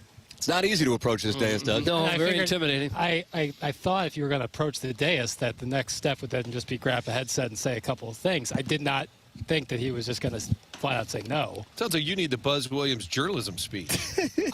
Write it down. I'm just trying to provide value, and I feel like I'm failing everybody. It's fine. Chairman, if you could find, it's online somewhere, Buzz Williams, 4 things in life that the journalism students needed to know, and then he made sure they wrote it. If you get a chance to find that, I want to share that. Mostly I just want to share it with Jackson. Lessons in life from Buzz Williams. Yeah, I'm not classically trained in journalism. You know okay. that? And you're part of the Hadley tree? Okay. He was who originally hired me, certainly. Oh, there you go, big boy. Handing off the keys. Ladies and gentlemen, the Billikens, Jackson, they were not able to get it done on Friday night. Gibson Jimerson got hurt, and they will now try to bounce back at home tomorrow night, taking on George Mason. Oh, that's right. Top of the A10. That's all right. That's exactly right. If you are interested in seeing the boys play, you can get into Chaffetz and enjoy the festivities tomorrow night, and you can get some great tickets for the festivities inexpensively at Chaffetz Arena for the game tomorrow night. Tuesday, 7 p.m., George Mason currently in first place in the Atlantic 10 standings. Billikens taking on George Mason. George Mason tickets starting at $10 in the 200 level and $20 for the 100 level. For tickets, go to slewbillikens.com. Again, tickets start at $10 in the 200 level and $20 for the 100 level. For tickets, go to slewbillikens.com. There it is. Billikens and George Mason getting it on. Mark Hanna, Evergreen Wealth Strategies, sponsor of our 9 o'clock hour here on 101 ESPN. It is the morning after here on the TMA STL YouTube channel. Martin, you went to Effort. Brian, how did that go? Oh, I invited Brian Bart. I said you could have some fun talking to NBA. He said, okay, so I want to kind of ease into the week. So I think he's on the docket. What do you think that means, Doug? It's on the docket for later. No, he's been with the team forever. Long time. And has been the PR man, but he has been supportive of the show, which he enjoys Jackson's NBA talk, which will make Brian a divisive figure now on the text line because he supports the NBA. I was watching the pregame on Fox, and Michael Strahan interviewed Saquon Barkley, a couple of former Giants and all. And at the end of the interview, they're on the back of a boat, like on the river down in New Orleans. He just kind of gets up in the interview ends, and they just like a big hug and I thought, well, maybe that's how we should start ending. Dapping up the guys after a big embrace. Are you going to dap them up? I didn't even think of that. Is that the way? If you'd done that to Earl Weaver, he wouldn't have been so banty. Oh, I was getting close to him after 3 attempted tries and fails. So you think you should be dapping up the players? Well, I'm just wondering because Strahan got up, big bear hug on Saquon Barkley. I thought, boy, there's not a lot of interviews you see that end that way. When Brett Baer finishes with Donald Trump, there isn't a big bro hug, and there's no comp for that. So you think you have to be a former player for such things to go down? Yeah. Oh, sure. So. But Doug hit a home run off Tom Seaver. Yeah, think about that, Mark. I did. Okay. In ballroom dance with Walter Payton. That's as close as I've come to the bro hug. Okay. Well, let's throw that at these fellas. Should I offer to dance with some of the players? Yeah, you could. If you don't want to come on, I can just dance with you. We've reached the point of the day where my 4th layer of sunblock is now dripping into my left eyeball proper. And you can't see Here come the waterworks, gentlemen. Oh, you're going to start getting emotional? Probably so. Do you think pants were the right idea today? That'll shave 3 strokes off your game. Well, you've always tried to get me out of my pants. How is that a thing? The problem was with my eyeball. Is that really a thing, that if you wear pant, you actually are a better golfer? Jackson, I know, he went to school for golf, and you would confirm that you're taught that? I hated that. They would make you wear pants at some of these courses, and it was ridiculous. pants out there. It's hotter than hell. That's what I'm thinking down here. Some of these clubs probably require pants, don't they? I don't know. That's kind of gone by the wayside. Places requiring you to wear pants. There's only a handful of places that make you do. I don't even know if there's a place in St. Louis that makes you do that. Ruth Park, home of the Fivesome. John Rothstein, a listener, sent this in as a text. Buy stock in the Billikens at plus 10,000 to win the A10. How about that? Jackson, well, that's what their whole season's coming down to. We've known that for a while. The A10 regular season, actually. Oh, regular season. Yeah, how about that? Wow. Yeah. I need a Jimerson update first. Yeah, that's a main key, because if you don't have him, then no, I'm shorting that play. You're shorting the play of plus 10,000. I was looking to live bet the Chiefs last night, and the number before it got out of hand. But even I think at 24-0, they were still only plus 560. And I'm thinking to myself, terrible. My God. I mean, some of that. That'd be an all-time moment. I mean, I realize you always will have the 28-3 thing with the Patriots and Falcons, but God almighty. Did not even get 6-1 on your money. That was a surprise to me. Yeah, I mean, the basketball team being down 12 in the second half, you might get plus 560 on the number. To get 24-0 in the Super Bowl like that? I think there was the expectation that the Chiefs would come back, even though there was, all evidence to the contrary. Never a sweat. Ladies and gentlemen, and we are approaching 10 o'clock in St. Louis. It is TMA broadcasting live from Jupiter, Florida. Cardinal spring training coverage here on 101 ESPN and the TMA STL YouTube channel. You are welcome to email in the morning after at InsideSTL.com. Our spring training coverage brought to you by CarStar and Sumner One. Tim McKernan, Doug Vaughn, Martin Kilcoyne, Jackson Burkett. This is TMA on 101 ESPN.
This is Chairman Kurt with another Sports Center update. Philadelphia may have won the Super Bowl, but it wasn't all hugs and kisses in the city of brotherly love, as in the association, the Bucks got the best of the Sixers last night, 135-127. Damian Lillard with a season-high 43 points in the victory. That was another Sports Center update driven by Johnny Londoff Chevrolet and Johnny Londoff Autoplex. See them at londoff.com. Chevy, together we drive.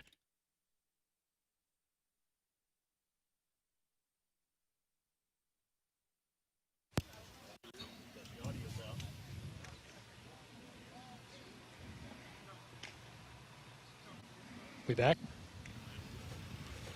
Take us out of box. We reheard him. We good? We good? We on? Chairman, we live? Chairman, we live?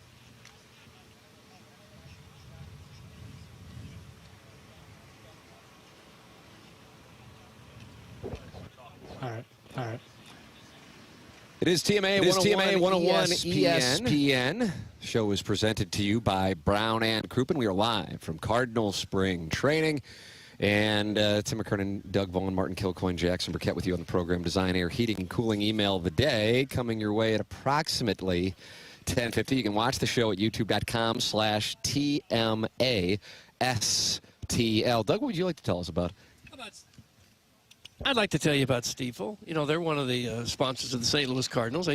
They throw their name all around the city. Wonderful company in St. Louis. They're also the new sponsor of the TMA dossier. Yeah, Jackson's dossier. Right. We want to make sure we say that right. Also, they want to make sure that people say the name of the company correctly. It's been around forever, but still they hear people saying Stuffel and Staffil and Stiefel. I mean, it is Stiefel. That's what it is. It's Stiefel, and it's been Stiefel since 1890 when the company was founded in downtown St. Louis, and they're still headquartered there today. Stiefel is proud to have called St. Louis home for 135 years now. With financial advisors in 12 offices across the region, Stiefel helps clients in St. Louis and nationwide manage their hard-earned wealth. Stiefel also banking, lending, and trust services, and has a full-service investment bank. Basically, when it comes to finance, Stiefel has you covered. And they're also one of the fastest-growing wealth management firms in the world.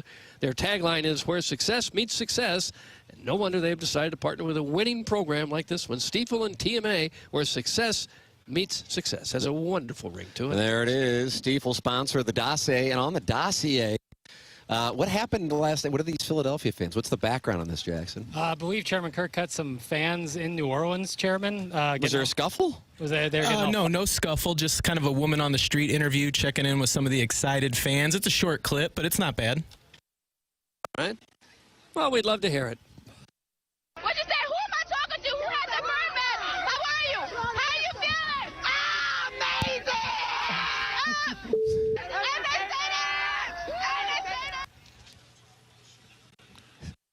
Yeah, fired up. Sounds like they're pretty fired up. Okay. With some Eagles fans, Doug, on the streets of New Orleans. Here's what it sounds like. That's amazing. Okay, we've done our journalism. In the polls in New Orleans last night, so people can is that right? hop up on them. Yeah, I think with Philly being in the building, they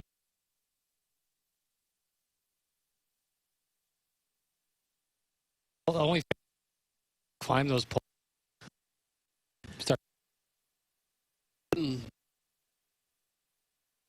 A uni observation during the game. I said to Jackson, discussed the Eagles at one point shifted their color, and that green they have now is kind of like a metallic green, but I really like it. Yeah, it was a good-looking uniform. Jackson, how do you feel about the uniforms? You have your uniform account on Twitter that so many people love. I love the Eagles uniforms.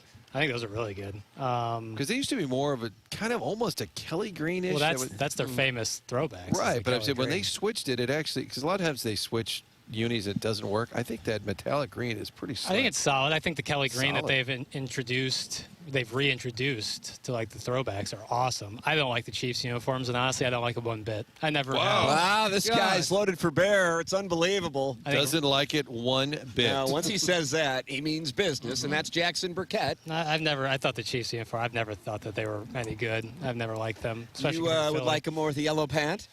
No, I don't like a yellow pant. I don't like a yellow what pant. About Green Bay Packers? What about the Missouri Tigers? They never lose wearing gold pants. Clear eyes gold pants can't lose. When was the last time they even wore gold pants? Who are we talking about? Missouri? I haven't seen them wear gold pants. Look it up. They should. They should. But the Chiefs have worn basically the same uniforms for 60 years now.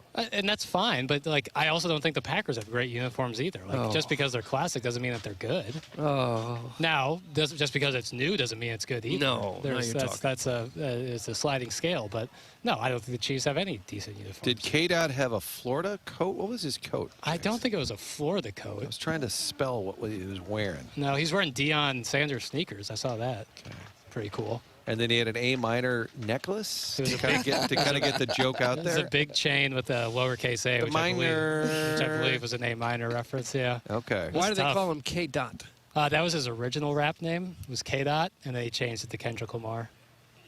Back in the section, his mixtape Section 80, about 15 years ago. It was K Dot. Okay. I will say when you have an entertainer on that I'm not that familiar. My kids listen to Kendrick Lamar, so I've heard the diss track and those songs.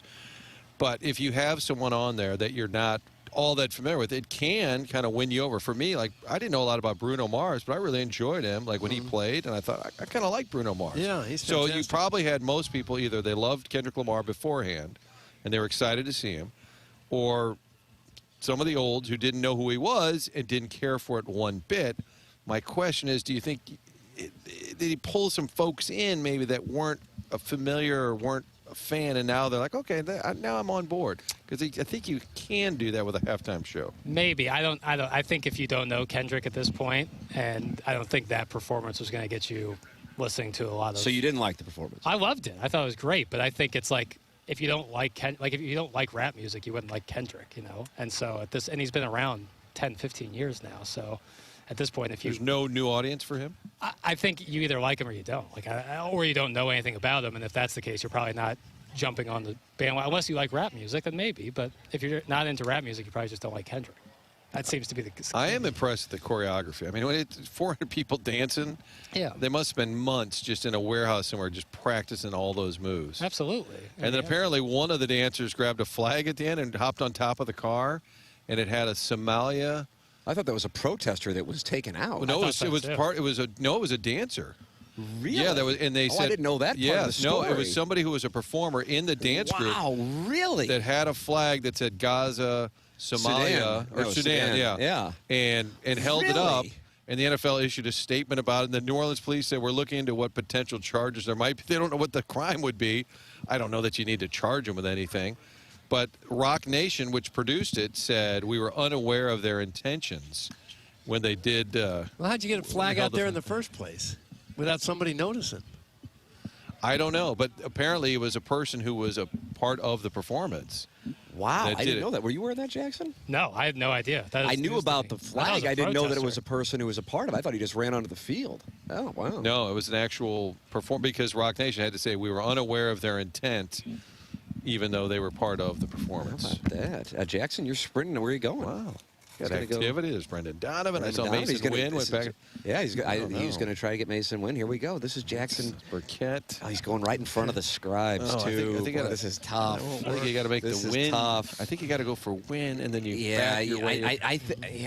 But Wynn went back into the clubhouse. He went back in. So this is what happened. This is not tough. open. And Claib's kind of runs things over there. It's like Marty McFly going up to, was that Jennifer Jason Leigh? Or was that Leah Thompson? I get them so confused. But you want to get the athlete one-on-one. So when you get skull pounded, it's your moment and not in front of. You don't want to have bullets flying everywhere. Right. Or at the same time, maybe Brendan will feel like, okay, I'll be a nice guy in front of the scribes. Well, this is kind of like media row. There's the scribes table. Then it's a very small media row. There are 2 stops.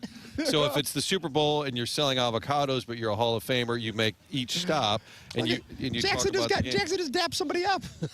He just dapped somebody up. What happened? Some guy came out to see Jackson dap him up. That was his friend who works with the equipment. Sweet guy? I don't think that was Herb. Sweet. You tight with the clubbies? Yeah. He's tight with the clubbies. Those are good people to know. All right, Jackson's. I guess he's going to try to get Brendan Donovan. He's keeping his eye. We haven't seen him approach an athlete. This is a big test. Producer Joe got very comfortable with this. The Plowhawk, Iggy, they got comfortable with it.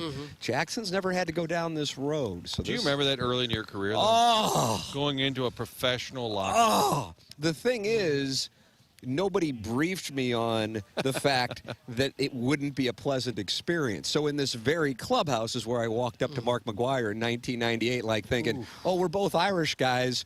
We'll hit it off. He'll want to go out and get a drink with me. Sure he will. Yeah. And I'll tell you what, he didn't, actually. It became very clear about 10 feet away from walking up to him that he wanted nothing to do with That's me. on him. Yeah. That's all on him. We paid a stringer one year for the first few days because we were coming down the next week. So Fox 2 paid some guy out of West Palm to go get video and sound.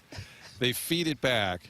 And so the lensman didn't know baseball and didn't know anybody. So he's walking around this clubhouse with a camera, and he goes up and they're like, "Hey, how you doing? What's your name?" Like, he's like Pat Henkin. He's like, "Hey, how you feeling about the team? How you looking this year?"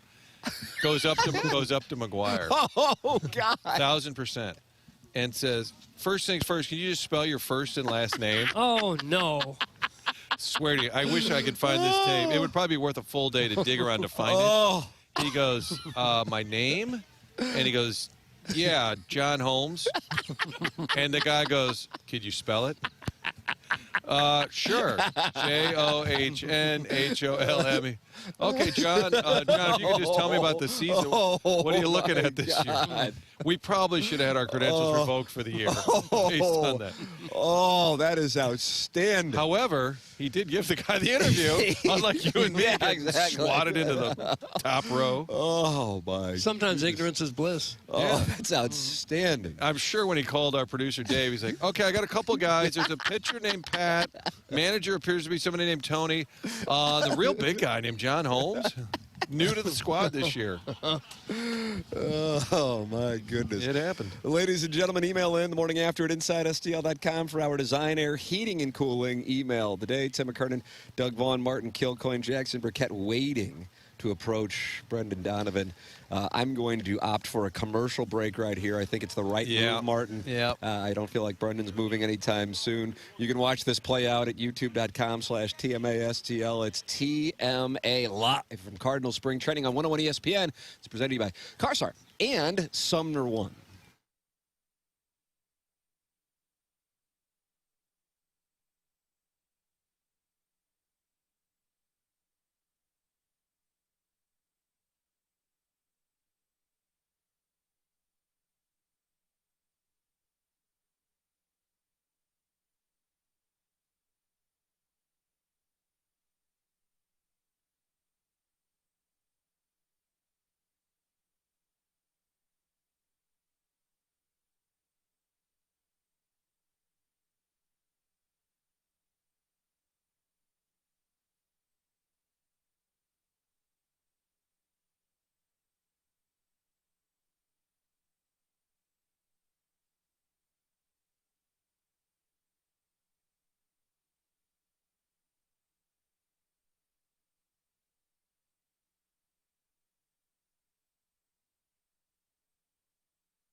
WXOS, WXOS HD1 East St. Louis and KPNT HD Collinsville. 101 ESPN is driven by Auto Centers Nissan, home of the lifetime warranty and 30-day return. Presented by Brown and Crouppen. This is TMA on 101 ESPN.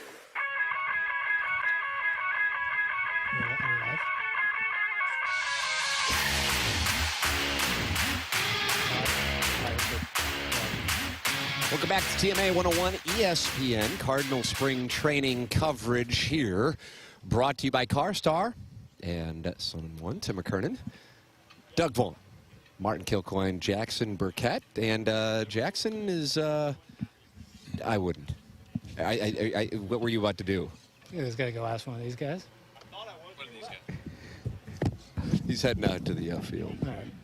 But you did, Doug. We watched Jackson. Well, sure we did. With his first attempt, and he went to Brendan Donovan and tell the audience how it went. Well, it went okay. Brendan was very nice, incredibly nice guy. He said time crunch today, but I told him we'd be here all week. He said let's do it sometime later in the week. He said I'm not dusting you off. He's not dusting you off. He said he's not dusting us off. He said let's do it. I want to come on later in the week. So good. We got Brendan Donovan. He was coming friendly. up. Yeah. And you guys felt like you were fast friends. He was really nice, you know. Kind of. Right around the same age. He's a pro. Yeah, he's very nice. He didn't take a swing at you or anything? He didn't. And he did turn around and head out quickly. He was not. Yeah, he's not lying. Because the worst is when they say, I'm kind of tied up, and then you see them like with their phone, their feet are up, eating a banana. You're like, oh, time crunch? Yeah. No, I think Brendan Donovan was just running in and running out. Yeah. So tomorrow the clubhouse opens, so I think tomorrow is a better day. Oh, it's a field day. Yeah, for getting players on. So bear that in mind if you're out there listening. Can I crowdsource? Doug will let you crowdsource. Okay. I will not. I was going to ask the listeners who they most want to hear from this week. Arenado. Okay, other than Arenado. Remember, I have a game plan for that. Okay. Oh, what do you have? Ladies and gentlemen, Jackson's game plan. Squeaky voice and seem very desperate. Like, if I don't get this interview, they're going to can me. What was your voice when you talked to Brendan Donovan? A little bit more confident, mature, you know. Just kind of guy to guy. So you're going to go the apathy route. I think it's the best play. Okay. Because if I just ask him normally, just say no. I think people would want to hear from Jose Locke, definitely. Yeah. Even though they've heard a ton from him over the years, I think a fresh update would be good. Yeah. I'd like to hear from Wilson Contreras. He's usually pretty open. Yep, He good usually guy. says some things. I think Newt is a good Arenado angle because they're pretty tight. Yeah. Let's see. People are texting in. Want to hear from Jordan Walker. That's from the president of Special Projects, not the vice president. Okay. The Jerkwood from Kirkwood wants to hear from Josh, please. Josh the bad boy? The Jerkwood from Kirkwood? Is he new? Yeah, that was a recent addition. Can we get John Holmes on the air? That's from Vitali's Heat Rash. Is he still with us? That's a good question. I'm going to find out. This is a good one from part-time Nebraska fan. Trying to get Chaim Bloom. Have you seen him today? I have not seen him. That's a good play, no, part-time Nebraska fan. I think we've talked about it off air that we would enjoy hearing from him. What percentage would you put that at? 5%? More likely than Arenado. I'll say 6%. Oh, my gosh. John Holmes died in 88. Oh, did he really? Gosh. Your stringer should have picked up on that. Yeah, that should have been his first tell that maybe it wasn't a guy named John Holmes. Also, a lot of times in their locker, it has their name above it. Yeah. So sometimes that can help if you're new to the room. Oh, so you saw Jay Holmes and thought it was John Holmes. Yeah. That's tough. Now, what happens, a youngster like Jackson could get really burned. Let's say Miles Michaelis. Well, you know who he is. Bad example. Let's say Quinn Matthews is sitting in Sonny Gray's locker. And then you go up and go, hey, Sonny, how you doing? He's like, I'm not Sonny. And your only excuse is, well, you're in his seat. Yeah, so? I do know what Sonny Gray looks like. Okay. Oh, do you? That one, I think I can Humble do. brag. Okay. That was humble brag. How about Quinn Matthews? You know what he looks like? I can figure that out. I do. Jackson immediately goes to his phone. He's a good story. Guys, I'd like to hear from Butch Patrick. That's from Joan Jett's Groping Hand. I guess I already nixed that one time. Would have been a great surprise guest. Chris Pronger, Keith Kachuk, Fernando Vina, Cal May. Round that out with Butch Patrick. Yeah, that's how you do it. I messed up. That's on me. I'd like to hear from a few adult autograph seekers outside. There are a couple. I heard them yelling at Mason Wynn earlier. I told Jackson, I said, wait till you see this scene. Oh, my God, I saw it. Mason was walking in. Some guy screaming out, Mason! They used to drive their cars through that gate, and you had to, as a player, awkwardly go past all of them and not sign or sign a couple. But there used to be a horde of them. So are they selling that, or are they just collectibles? I guess that's the concern. I've driven up there a few times in the past, and 3 or 4 people will approach the car, and they'll look at me and go, they'll say, "Oh, it's nobody." How's that make you feel? It makes you feel. Oh, it's nobody. Oh, goodness. Email in the Design Air Heating and Cooling email today, the morning after at InsideSTL.com. In 2025, let's start fresh by making your home feel more comfortable, energy efficient, and draft-free. If you've been feeling the chill in your home or seeing those energy bills climb higher than they should, it's probably your windows. Let Universal Windows Direct help you kick off the year with a warmer, cozier home and incredible savings. Universal Windows Direct is offering an amazing deal right now. Buy 2 windows, get 2 free. That's right. For every 2 windows you buy, you'll get 2 more absolutely free with no limit and 36 months of no interest financing. That's 3 years to pay for your windows without a single cent of interest. Plus, if you already received a quote from another company, bring it to Universal Windows Direct, and they will beat it. That's their commitment to giving you the best quality and value for your home. Universal's exclusive Super Spacer technology ensures your windows perform better, last longer, and keep your home at a consistent, comfortable temperature all year round. Plus, every window is backed by their true lifetime warranty, coverage for as long as you own your home, and 20 additional years for the next homeowner. Don't wait for the winter weather to do more damage to your home or your wallet. Call Universal Windows Direct today at 314-334-2522 to schedule your free in-home estimate, or visit universalwindowsdirect.com. And like me, you'll be saying, I love my windows. Text into the program, 314-399-9646. And then you can also participate in the YouTube chat, youtube.com/TMASTL. 344 people are in there talking it over right now. Tim McKernan, Doug Vaughn, Martin Kilcoyne, Jackson Burkett with you. This is TMA, and it's presented to you by CarStar and by Sumner One from Jupiter, Florida. Live spring training coverage on 101 ESPN and youtube.com/TMASTL.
Now, more of TMA from Cardinals spring training on 101 ESPN. Brought to you by CarStar and Sumner One.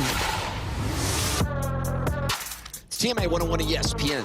We are live from Cardinals spring training on 101 ESPN, the 101 ESPN app, which is brought to you by Dobbs Tire and Auto Center, and at youtube.com/TMASTL. Behind us, you can see the Marlins getting ready for a barbecue. As you think they're going pulled pork? I'll have the pulled pork, please. With the Marlins player. There's a lot of propane tanks. They were spinning it around. Doug's concerned about the propane tanks. There's two large propane They're tanks. giant tanks. If those things go up, we're all going to catch some shrapnel, I'm telling you. The Marlins always have a loose camp. It's kind of the theme down there. I kind of know where they are. What do you think the media's doing down there? Not covering them. They could drive up 2 hours and they still pass. Yeah, I was going to say, it's like they could stay at their homes back in Miami. They still pass. Probably all in on that Four Nations with the Kachuk, Matthew Kachuk playing. They're covering that. Jimmy Butler's gone. Yeah. Probably some highlight tournaments. Like, what about the Marlins? Yeah, we got that highlight tournament. We're going to do it. Ladies and gentlemen, email in for the Design Air Heating and Cooling email today. That comes your way here. Oh, Martin, I would tell you in about 20 minutes the morning after at InsideSTL.com. What do you want to tell me about? You want to tell me about something I can tell you to. Well, I think we talked about most of my friends here. Well, Jackson told me you had somebody you wanted to tell me about. Our friends from Together Credit Union. Oh, Together Credit. I did not see that on the list. The Jackson, they've been good was that on the too. Jackson list? Love Together Credit Union, and for a number of reasons. And to honor Claibs, I'd like to say, for a number of reasons. And in 2025, Together Credit Union has launched the brand new high-yield checking account called Empower Checking. We've empowered Jackson down here to kind of do some journalism. Trying.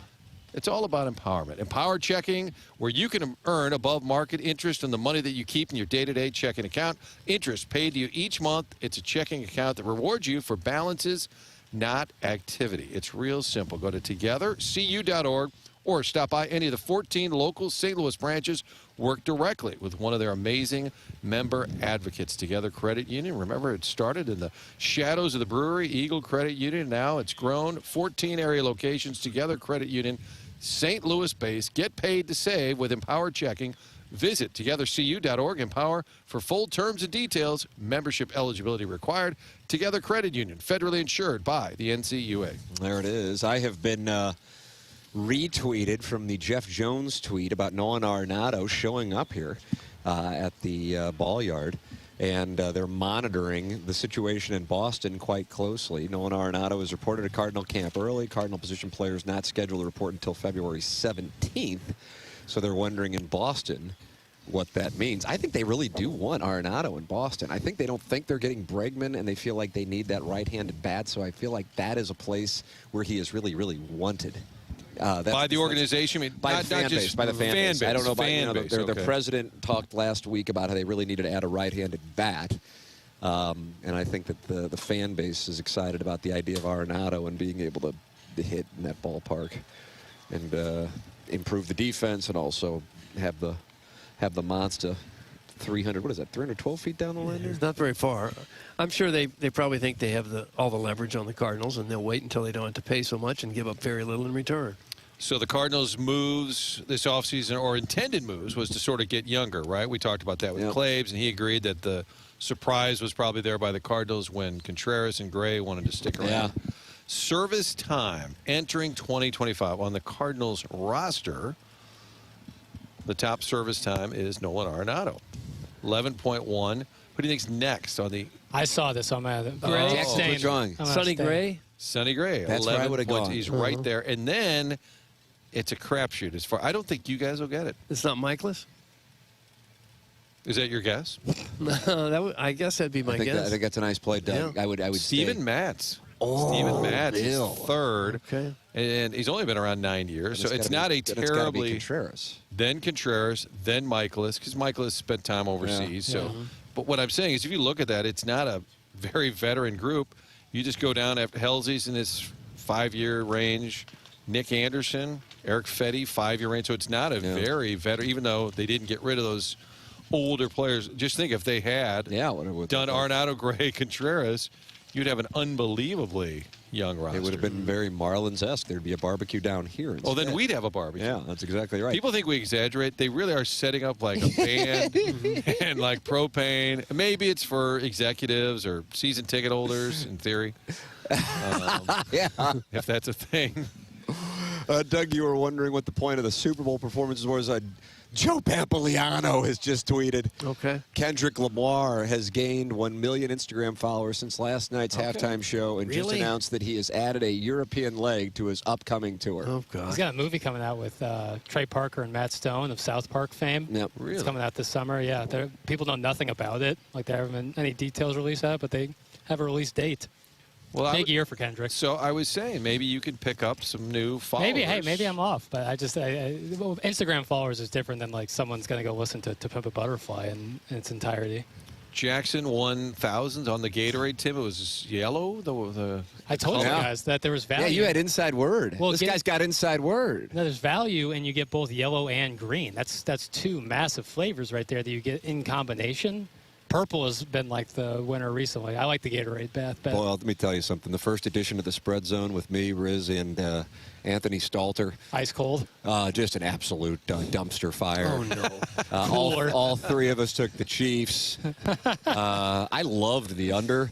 I still feel like my process was correct there, but it got blown up by the Chiefs just scoring cosmetic points there at the end. But either way, hey, you know what? You either win or you lose. And we lost. Now, I think Riz was on the over. But as far as the 6 possible plays, teams and totals, we went 1-5. So the Spread Zone, Doug, off to a nice little start. Right. Now, the prop that I gave the audience of 285 total rushing yards and taking the under on that still strikes me as like too good to be true.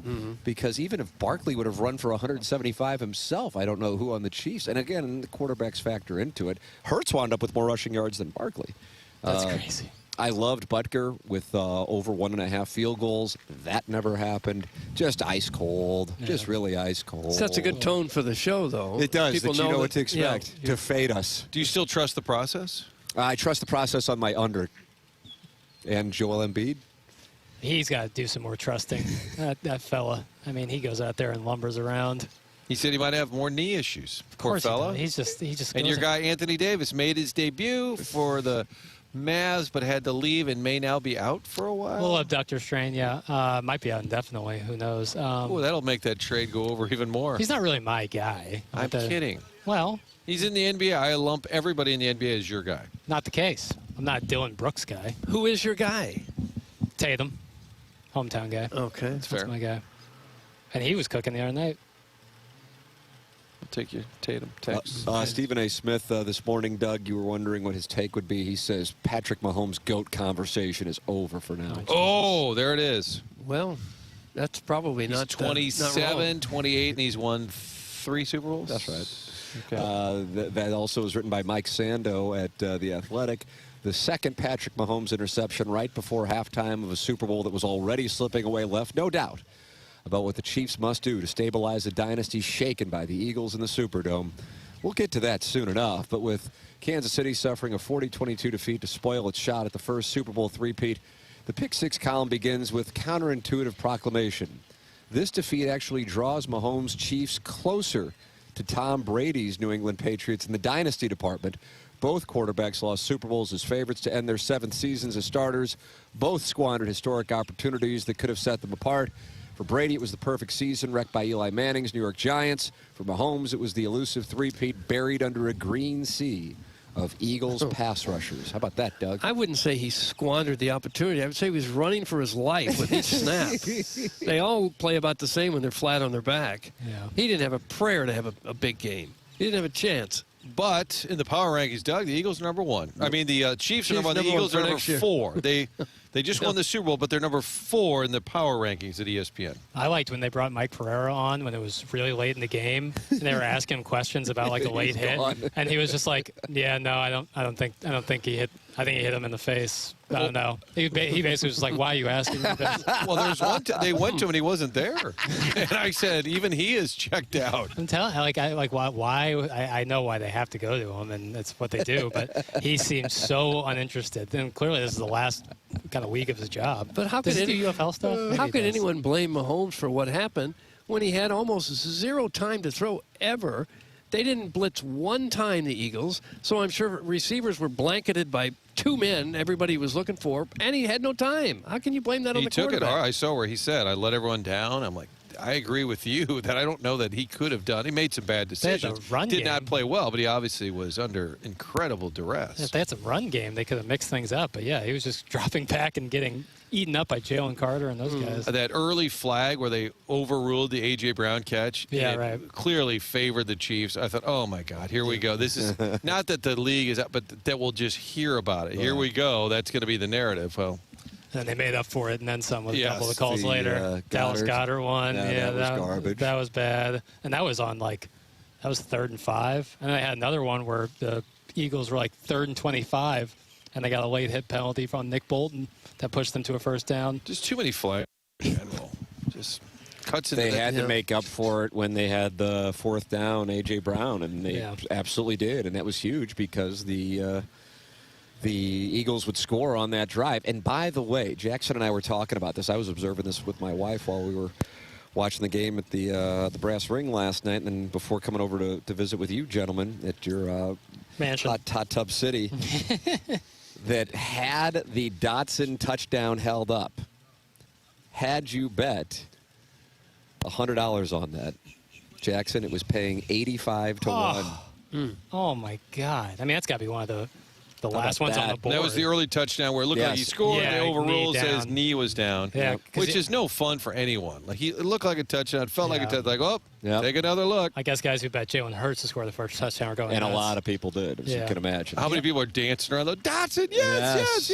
You know what a popular bet was first touchdown scorers, jersey number under 50.5. Because he would have got Mahomes, Hurts, Pacheco, and Xavier Worthy. Yeah. So you had and A.J. Brown, too, and Devonta Smith. That does sound a bit like derelict gambling. Well, that's what are you betting on? The number, uniform number. That's the Super Bowl, though. Ladies and gentlemen, you can email in for the Design, Air, Heating, and Cooling email today. It's going to be coming your way in a matter of moments. And then BK and Ferrario at the top of the hour. Tim McKernan, Doug Vaughn, Martin Kilcoyne, Jackson Burkett with you live from Cardinal Spring Training. It's brought to you by CarStar and Sumner One. This is 101 ESPN and the TMA STL YouTube channel.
101ESPN.com or on the 101 app. Brought to you by Ted Cruz, serving original frozen custard since 1929.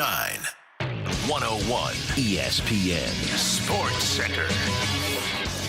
This is another Sports Center update brought to you by Saliga Heating and Cooling. The Blues with a little break here for the Four Nations tournament. They'll be back in action on February 22nd, taking on the Winnipeg Jets, and then following it up the next day, taking on the Colorado Avalanche on the 23rd. This was another Sports Center update brought to you by Saliga Heating and Cooling, an independent American Standard heating and air conditioning dealer. This is TMA, presented by Brown and Crouppen on 101 ESPN. Welcome back to TMA 101 ESPN from Cardinals Spring Training Live in Jupiter, Florida, brought to you by CarStar and Sumner One. Tim McKernan, Doug Vaughn, Martin Kilcoyne, Jackson Burkett. If you missed anything, go back and podcast via the Schaefer Door Company podcast. You can enjoy the program anytime you would like, and plus you can watch it on YouTube. You can go back and watch it. Doug, will you go back and see how you did today? I'll watch all of it again and break down segment by segment how you guys did, how I did, how we can be better. Yeah, you always send me those notes. Yeah. My teasing. It's what you have to do if you're going to maintain broadcasting excellence. What's your room number? We'll slide it under the door. That Andy Murray used to put the note in an envelope and just under the door. I'm in 6. And then some players would, like Jamie Rivers said, he would push it back while they're pushing it in. Tim McKernan, room 6. I'm in room 6. The Colorado Rapids are staying where I'm staying, and I guess they're getting ready for the doggies. Opening night, yeah, don't act like you don't know. Opening night for City SC is against the Colorado Rapids. It's really a chance for us to stick it to Kroenke once again. That's right, yeah. Maybe Demoff will be there overseeing the Rapids, and that's on February 22nd, so about a week and a half out. So they're probably doing some training down You there. fired up, Martin? Yeah, can't you tell? Olaf brings his style of game. And what style would that be? Well, he's going to keep it similar to what they did, but they're going to do it better. Okay. Okay. I see. Yeah, I didn't understand it before, but I certainly do now. Yeah. Michael has been doing the same thing for 30 years, and why? Because it works. Michael's Flooring. He takes pride in helping and making sure his employees are happy and making a great living. His passion's flooring. And when you order from him, he wants you to have the best experience for the best price. That's why he is making sure he gets the best installers and giving them $7 a square yard, which is incredible compensation in this industry. Just come in or talk to them. You're going to see the difference. They want to make sure they suggest the best thing for you, not pushing what corporate's telling them they have too much in supply of. There is a reason he's continued to grow through the 31 years. Employees love working for him as they feel like family, and he makes sure they are taken care of, and this rubs off on the families buying the product as they know they have the best interests of the buyers. Check out Michael's Flooring at igotfloored.com. 3 easy to get 2 locations in the St. Louis area, Creve Coeur, Darden Prairie, and St. Peters, and online at igotfloored.com. Ladies and gentlemen, it is time for the Design Air Heating and Cooling Email of the Day. Martin, you get a chance to vote. What a treat. Yeah, looking forward to it. Oh, you're not looking forward to it. More that was the bet of a top. Sincerely, Burning Drip Mushroom Tip. What in the world? Burning Drip Mushroom Tip with a poor email. Making fun of our broadcast. Making fun of us now. knocking off the air at one point. No. You want to fight him, don't you? Yeah, let's go. Let's go, Tom. I'm going to put him on my dance going card. after Doty. Doty does. Doty hey, you know what? Hey, you know what? Drippy, whatever. Squabble up. Yeah, there you go, Martin. There you go. See, Martin's picking up on it. I had 6 sliders, 2 bowls of Rotel meaty cheese sauce, some wingy and tiny pea-peas wrapped in bacon and brown sugar. Let's just say I was very horny. My boyfriend, a certain former four Fox Sports announcer, is out of town right now. Let's just say I had to take matters into my hands. The weather looks nice down there, boys. Keep your hands off my boy. And yeah, Jackson, I'm talking to you. The hot tub is not a brothel. It's from Tiny Pee-Pee. No, be darned. Tiny Pee-Pee. Is Rotel dip one of the heaviest, one of the fattiest? It's good for you, isn't it? It's one of the just the heaviest things you can eat in your life. Just cheese sauce and peppers and beef. Oh. It's like it doesn't move through your veins real well. I imagine it would just stop your veins from working. Mm-hmm. Hi, Jordan. Jackson's now at the point where he just says hi to the Cardinal players as they walk past. That's a good step. As if they're friendly. Like trying to establish a relationship early. By saying hi while you're on the... Quietly, too, so they can't hear it. Yeah, exactly. I felt like you kind of whispered that. Yeah, what's up, Jordan? I asked Miles Michaels about You know, you're like 3 years older than him. I know, it's really humbling. Yeah. Hey, Jordan. Hi, guys. Oh, what a beautiful morning. Oh, what a beautiful day.